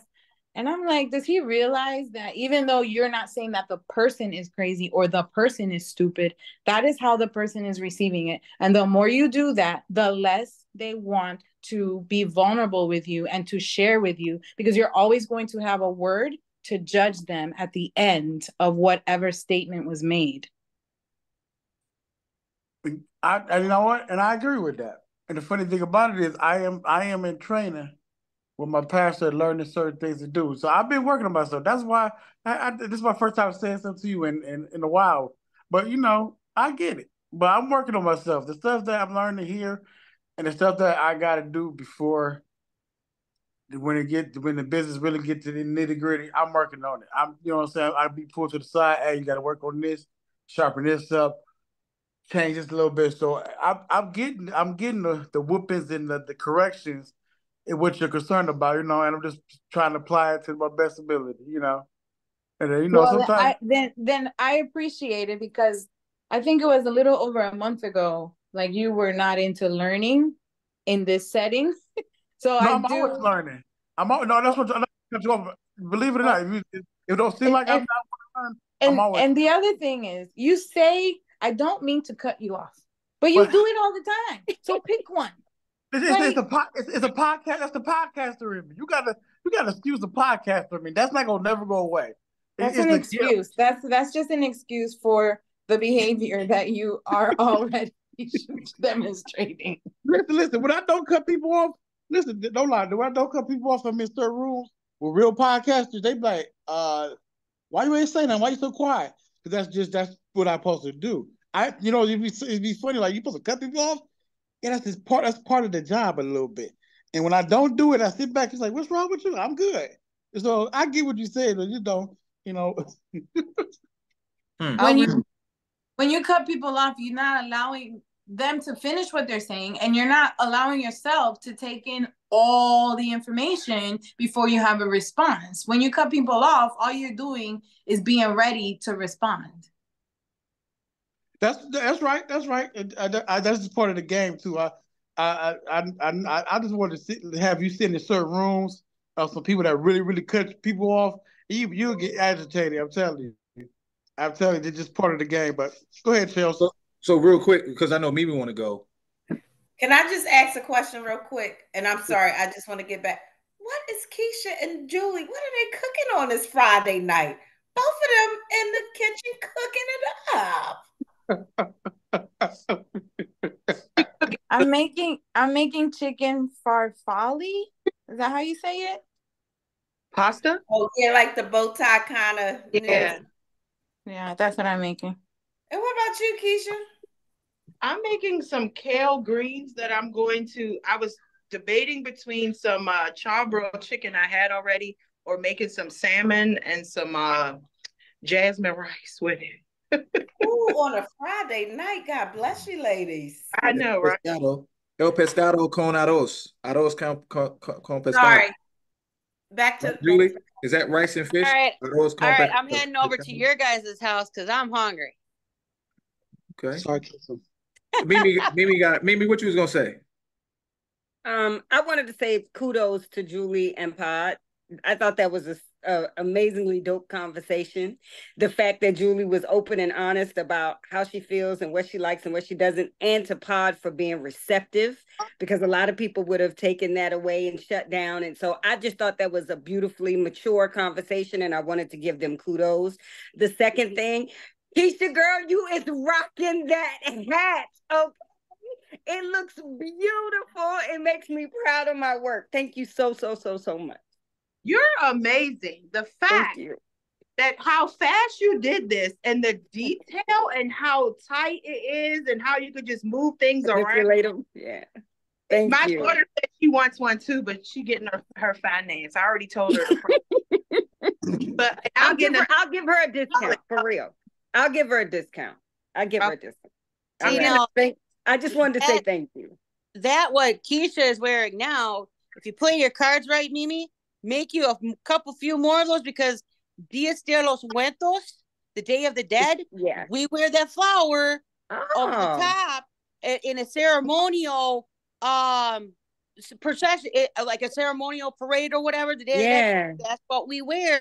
So you play your cards right, you can make some of those like that. I didn't think about that. Like I'm making another one for me. This is mine finally. But I have a bunch that I've been making lots of colors. Like I laugh and say this particular hat has the girlies in a chokehold, because every time I say I'm done, somebody else order another one. But I finally took a break too. I love Keisha so much that I was like, I'm making myself one of those. So yeah, I'll be making a lot more for sure. But thank you. I'm not promoting business or anything. I just wanted to thank you for supporting. I just think that's beautiful. Thank you. All right.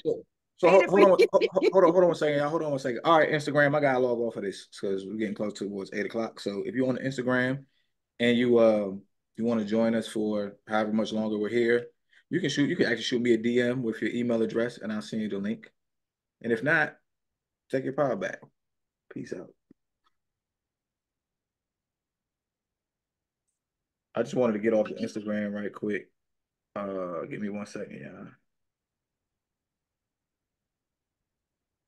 So real quick to go back, when my sergeant was in the room, he texted me something, say Bernie Sanders wants to bring in a 4-day work week legislation without a pay cut.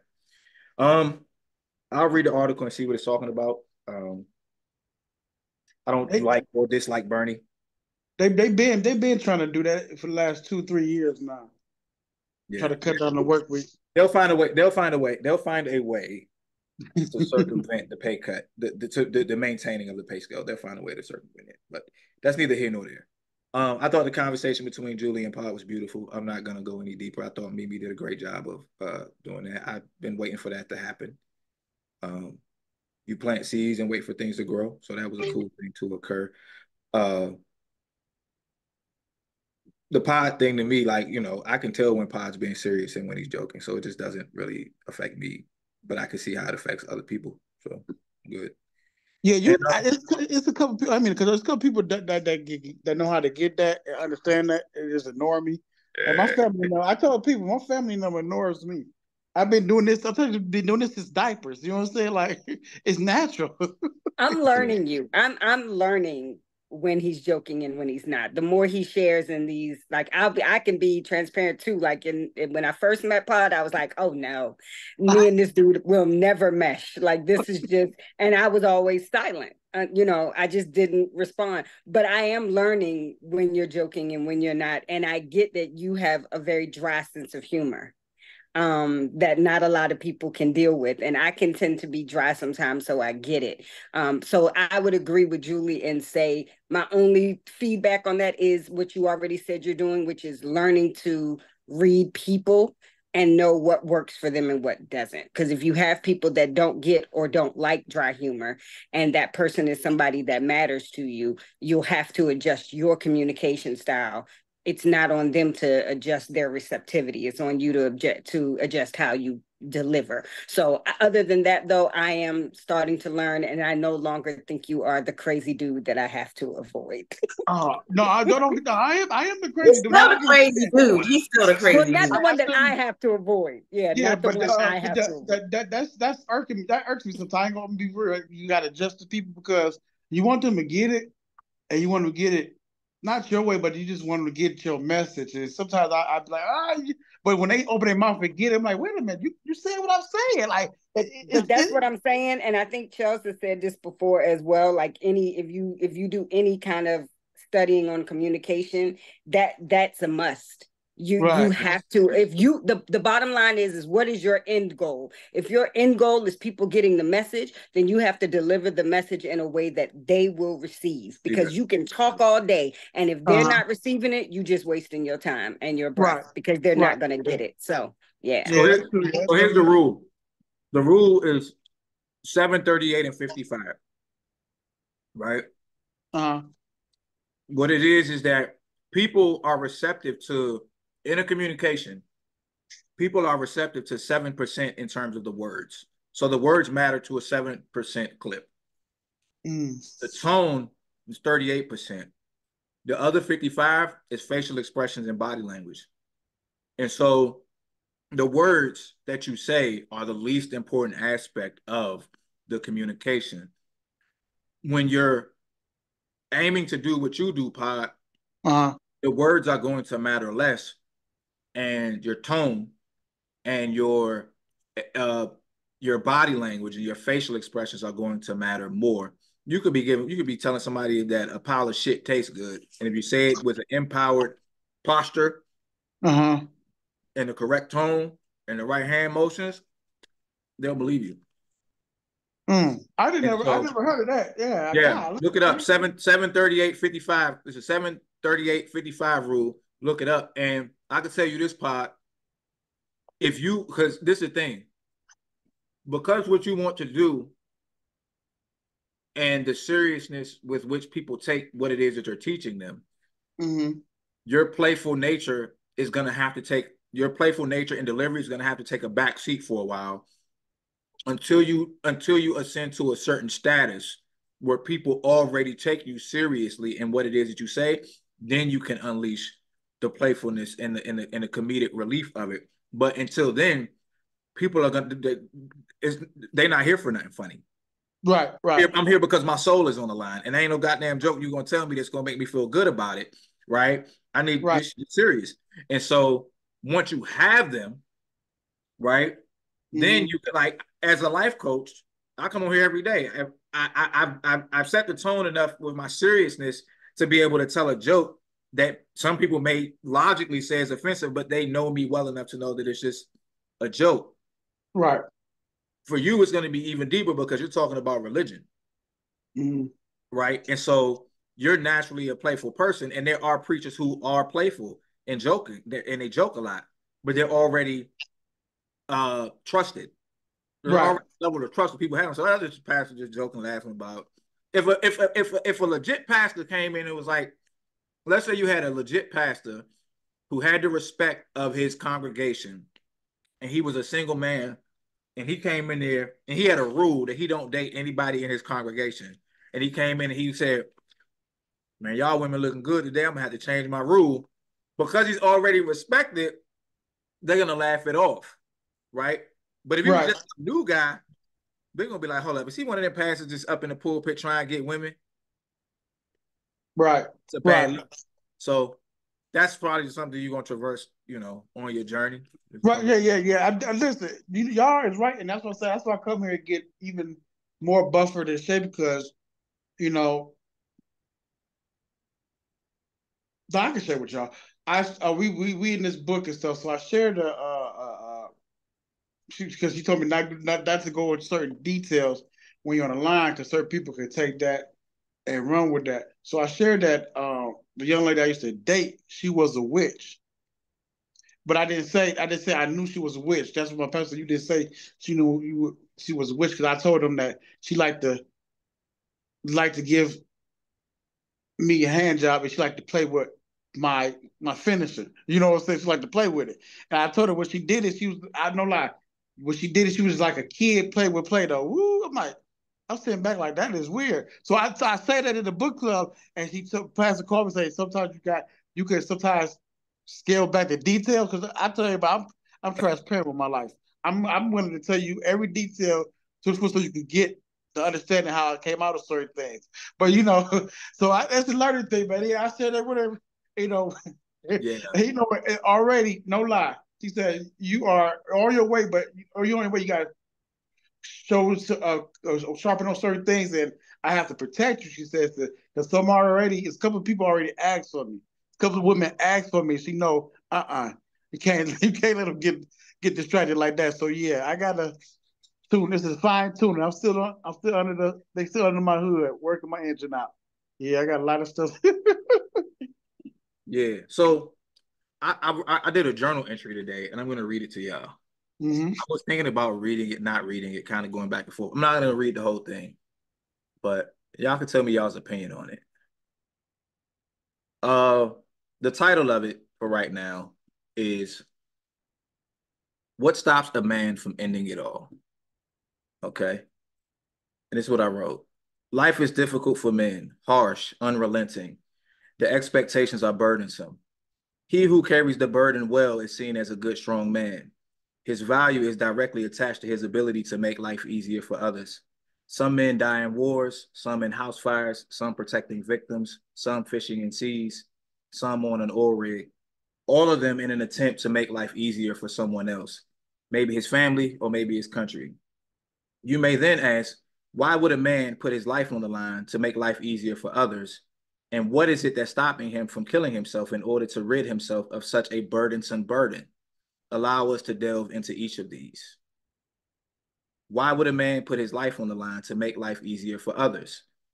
While the answers to this question are many and or subjective, I'll focus on one word: legacy.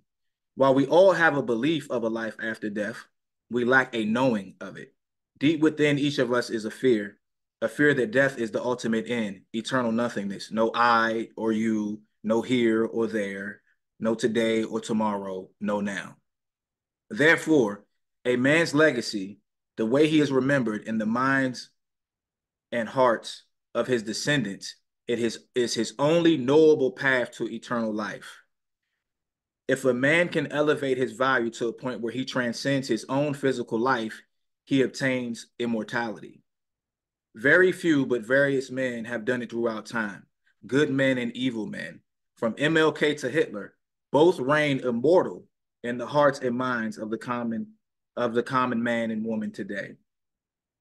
While present-day historians may attempt to distort and rationalize the actions of these men, the fact that there is an attempt to distort or rationalize their lives makes them immortal. If MLK or Hitler has discovered that death is an abyss of nothingness, they have both completed the mission of attaining a legacy that lives forever. This is not an assessment of good or evil. It is an acknowledgement that to be immortalized is to be transcendent of good and evil. That was a pretty good line. I'm gonna read that one again. This is not an assessment of good or evil. It is an acknowledgement that to be immortalized is to be transcendent of good and evil, to do something so great or vast that one's effect on future generations cannot be erased from the pyramid walls. All great men, known and unknown, good and evil, seek this status. This is why a man will put his life on the line to make life easier for others. In some sick, twisted, and noble way, a good, strong man is the ultimate people pleaser. He gives his life to please others. His deepest hope is only to be remembered, to not be forgotten, to live eternally in the minds of future humans, to have been someone. And then that's not where I stop, but then I go into the second question and the answer, and I'll read the second. I'm not going to read the whole thing. I'm going to read the second question and tell you what the word is. The second question is, what is it that stops him from killing himself in order to rid himself of such a burdensome burden? And the first line I say is, while the answers to this question may also vary and be subjective, I will focus on one word: reward. And then I start delving into how, as a man, if you know that the likelihood of you being immortalized in the minds of future people are very slim, and you're suffering through all of this now, what are the rewards that men seek that allow them to continue going out and facing what they face on a day in, day out basis? And what I'm going to do in the second part of it is I'm going to focus on a man's relationship with his woman and a man's ability to see those rewards pop in and out of his life. Your child smiling, your kid riding the bike, or little different rewards that you get for being alive and just being here and attentive to, that are the things that on the bad days make you be like, okay, tomorrow is worth suffering through again. So that's what I wrote today. Mimi has her hand up. I never, ever want to hear you say again that you are not a writer. Oh. And I don't even mean in terms of, the flow of it, the fact that you are a writer, son. Like, what are you doing? I need that to be a book. Keisha said that sounds like a chapter in a book. I absolutely freaking agree. That needs to be some way, somehow. And then what's bouncing around in my head is in the minds of men. Right? Because you're giving a glimpse into the minds of men. That is a freaking book, Marcello, period. Agreed. Okay.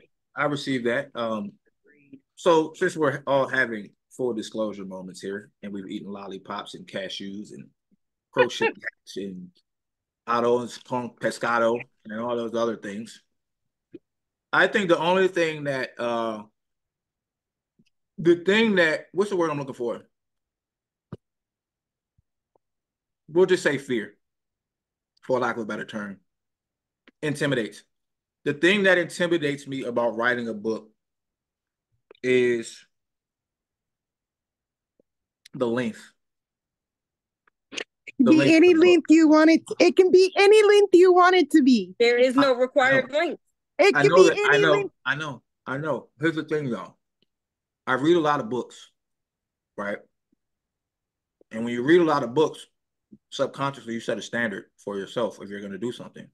I get that. So, I could argue against this myself, but I feel like, that feels weird. I feel like, but I'm not gonna run from it. The same way I didn't run from the envy pod. I feel like I would be shortchanging myself and the audience if the book didn't have enough content. And I think that give me 1 second, Mimi. I think that I'm really good at just getting straight and to the point. And a lot of books that I read, I'm not saying that they give you fluff, but they give you stories. They'll give you 2 pages of the information you actually need, and then give you stories to shore up what it is that they wrote in the first 2 pages. I ain't really a fluff kind of guy. I kind of just want to get straight to the point. I don't want you to be. And let me tell you why I say that. There's several reasons. One, everybody got fingers up. Yes, because I need you to reframe that thought, bro. There are so many people out there who are intimidated by reading for that very reason. Because books are too thick. Books are too long. It's too much mess. I can't filter out what it is I need. There are readers out there who just want what they need, period. Especially in the self-help genre. Especially because self-help genre is filled with people who talk a bunch of BS and don't really truly have a point, or bury the point into 300,000 pages because that's what their publisher is paying them to deliver. So reframe that. And then the second thing is, I need you to think about the fact like this, and I will share a very quick story. I had to convince, I started getting really intimidated by other poets because the way they write is so beautiful and it's poetic. I'm not that poet. I don't write for other poets. I write for the people who don't think they like poetry. So my poetry may be simple. My poetry may be rhymey because it has a rhythm that people can latch onto. But I had to go through a journey to realize that. And that's what I want you to realize. You're not writing for, you may not be writing for everybody, for prolific readers who pick up these big books and want to digest everything. You're writing for that person that just wants the info, period. So just remember that there are a million different audiences out there. There are a million different niches out there. And I'm telling you, you have one that you are overlooking. And now I'm going to shut up because I know everybody else wants to talk to. All right, fair enough. Fair enough. Steph, what you got? I've been telling you to write a book since practically I met you. Every time I say, write it down so you can put it in the book, I'm dead serious. I don't care where I am on the planet. If I find out you wrote a book, I'm going to get it. Okay? I don't care how much money I don't have currently. You tell me you wrote a book, I'm going to get it. So stop saying you don't have people that's going to read it, because I'm a librarian. I will put it in people's hands. They will figure it out. So write the book, please. Thank you. You're welcome. Keisha, you had your finger up. Actually, you had your finger to this. Keisha finger goes like this. I know. I think you should stop limiting yourself. One, in all of these questions about what's going to be the product. That is artistry, and it's never going to end or go the way that you think it's going to go. And for that to be Right, exactly, Mimi. And for that to just be insert into your journal, are you serious, bro?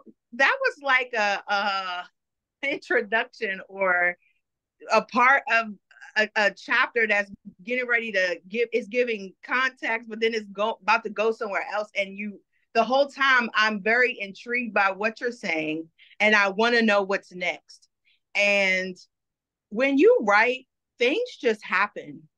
It starts to come from different places and it flows, and you know when to stop, and then all of a sudden you'll be writing on everything. And about how small a book is, it's so funny because this book right here, The Trials of Phyllis Wheatley, this little teeny book, and somebody might say, well, oh, that's not important, that's not a good book. That's a lie. This little thin book, little small mini book. So don't let that be it. Do something that makes you fearful. Do something you haven't done every single day, and let the day come when you just do that and watch how your thought process about it just changes. Just do it. Just write the damn book, like Mimi said. Yes, ma'am. There you go. I ain't giving y'all no pushback today, but I just thought it was something that I wrote sitting in the car and was like, oh, okay, well, this is how I was thinking about the experience of men. And like, damn, why are we doing this? Why are we suffering? Right? That's amazing. I used to write on the back of bus schedules when I used to drive the bus. Every time I would stop and I had the best thoughts just driving through the city, I'd be writing all over bus schedules and then come back home and put it all together. So start making your notes. Where your book at that you keeping all this stuff together? I don't know. I mean, I ain't trying to keep giving y'all my thought processes really. I like I said, I'd be like, damn, how can I turn this into a whole book? I don't know. Maybe I'll do what Steph said. I'll create. I did go to ChatGPT the other day and say, I'm a life coach who focuses on A, B, C, and D. Help me come up with an outline for a book, and it gives you the outline. And I was like, well, maybe I could follow that, but I don't know. Most of my audience is women. I don't know. That's just how I just wrote something just as a man. You know what I'm saying? Like that's how. That's why that will sell. Why do you think Steve Harvey got to be so popular? Because he was trying to he was pretending. I'm not a Steve Harvey fan, but he was pretending to give women an insight into the minds of men. When your audience is women, look at Derek Jackson's behind, had all them women after him, and see, because he was doing that very thing. So, man, do the thing. Do the thing. Just write the damn book. Okay. Hey, Kels, I'll make a deal with you. Since I'm also writing a book that you guys know about, how about this? We hold each other accountable. And at the end of each week, we can ask each other how many pages we wrote during the week. And we'll figure out something. And if you publish your book before me, I will pay you. How am I supposed to make that happen, Steph? Are you kidding me right now? You have access to Amazon. Amazon walks you through self-publishing. I'm not talking about the publishing part. I'm talking about the idea that I'm going to write some of the book every week. How am I supposed to make that happen? You just said you wrote it in a cart. Yeah, I did write it in a cart, but that's just something that just happened. That wasn't a part of my note. That wasn't on my calendar. So make it part of your calendar, coach. You told me to put aside 2 hours a day. Mm-hmm. And I have been listening. Uh-huh. So, well, I don't have 2 hours. I don't have 2 hours. Okay. I wrote that in about 30 minutes. Okay, that's 30 minutes. Okay. So 30 minutes a day then. I don't know, Steph. We'll reconvene later and decide on the terms. Okay. But I'm serious though. You have a tentative agreement on the idea. We'll work out the terms at a later time. Okay. I need more than a week. Okay. Okay. I didn't say 1 week. I said every week until it's done. And if you publish it before me, I'll pay you. Well, the pressure of meeting with you every week, and then a lot of weeks I'm gonna be like, Steph, I didn't write a goddamn thing this week. I didn't write anything. I got into a fight at work. My kids are sick, and stuff like that. So actually, so I'll tell y'all this, and then we'll let Julie go, and then I'm gonna say bye because my kids are waiting on me. When I think about writing a book, the way I actually envision it is I don't have to do anything else. Right? That's the way I really. Oh, okay. I'm not really coaching. I'm not Instagramming. I'm not working really. And I know some of this is unrealistic, but it's like I really can like go to the mountains for a month and be like, yo, I'm about to go write this book, and come back and be like, here's the book. I accept that that's probably not how it will turn out, but in a perfect world, that's what I would want. That way I could really hone in, because I'm not the type of person to label myself with diagnoses, but I do have a tendency of getting distracted. Okay, that's fair. So, but that's it, you know. We'll see. Okay. Julie Bean, what you got? I was just gonna say that this is like a flashback to when we were talking and you were like considering like life coaching. I don't doubt that you'll write the book, you know. I think that it will start to develop over time, and like when you're ready to get it done, you'll do it, because it was like the same process when the life coaching thing was happening. Like one day you was just like, all right, I'm gonna do it, and then you took on all that it came with. I don't think you're the type of person that says you're gonna do something and then just doesn't do it. I think that maybe you need more time to build that like reassurance in yourself. So that way, when you have all of the pieces and you just go boom and you bring them together, because I think you are slowly writing in your journal, you know, as time allows you to do it, right? And currently you're already doing 20 million things. So like that's just one more thing that's added to the list. I think that as long as you continue to keep writing those thoughts down, so like you don't forget them, and then when you get to the point where you feel confident enough to say, all right, I'm going to take all of this and I'm going to put it on paper, and then we'll be having a conversation about which publisher you're going to use, the title of the book. Like it just feels like the life coaching all over again. And I think it's a beautiful thing to watch it develop. This is the developing stages. Like this is the development of you into a greater level, right? And then we'll be talking about this like in a year about, okay, I got a couple book titles, y'all. Like that's probably what you're gonna say. And just K Shaft. What'd you say? What'd you say, Dog?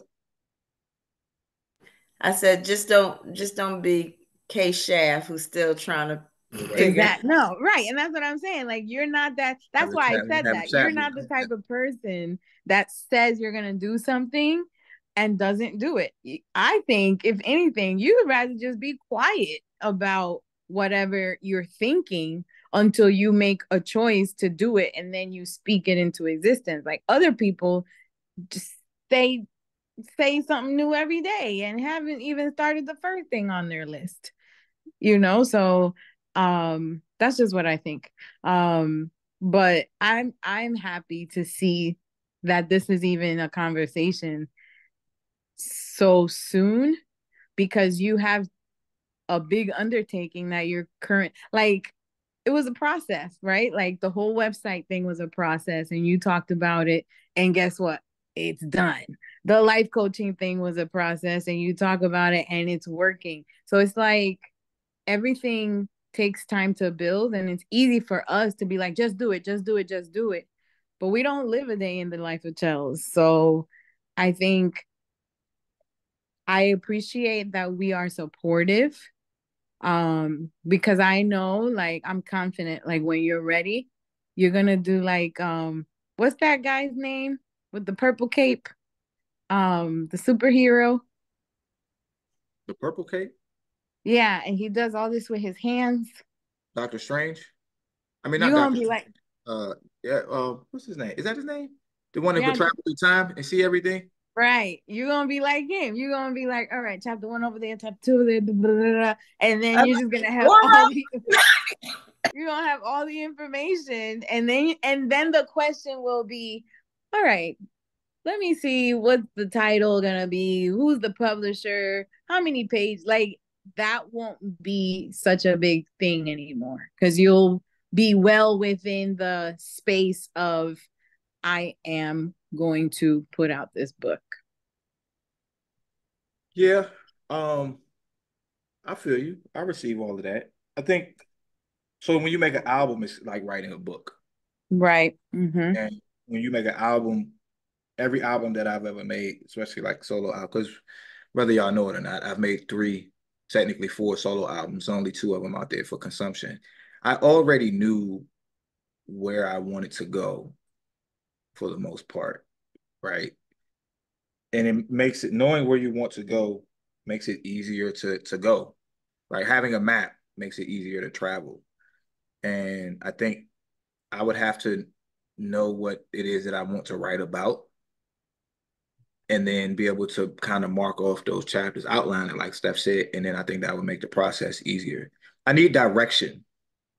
Mm-hmm. That's And why the outline would help you. And also, just for the record, as forceful as I sound, I only sound this way because I'm super excited. And this is how I sound when I'm super excited. I'm not trying to like boss you around and tell you what to do and step out of like bounds of friendship and all that because I have mad respect for you. And I want to see like the next thing. I want to be able to be like, you're on my bookshelf and like geek out because I'm a nerd. So I receive it the right way. I know you're not. It's all good, right? It's all good. I push y'all, y'all push me. That's what we're supposed to do. We all supposed to push each other. That's just what it is. So all of it's all good. Um, okay, I just wanted to make sure about my tone because I know I'm over here like buzzing my whole like because I'm excited, so I'm buzzing. I'm not So I get loud I'm not when that sensitive happens. to I'm not sensitive to tone. The tone part doesn't bother me. More so, Okay. come to think of it, I'm more of a facial expression and words person. People say mean stuff all the time. That doesn't really mean much to me. So, but yeah, that's what I was gonna wait and not read it to y'all, but I figured I said I'll go ahead and read it to them and get their opinion on it. So that's what it is. What y'all doing for the rest of the night? What y'all got planned? Anybody got anything planned? Crocheting? Okay. Dr. Hog, what you doing tonight? Getting in the bed. I'm tired. I'm saying Dr. Hawk, I'm about to take a shower and lay down. I smell like oat doughs. I've been smelling like oat doughs since yesterday sometime. You know what I'm saying?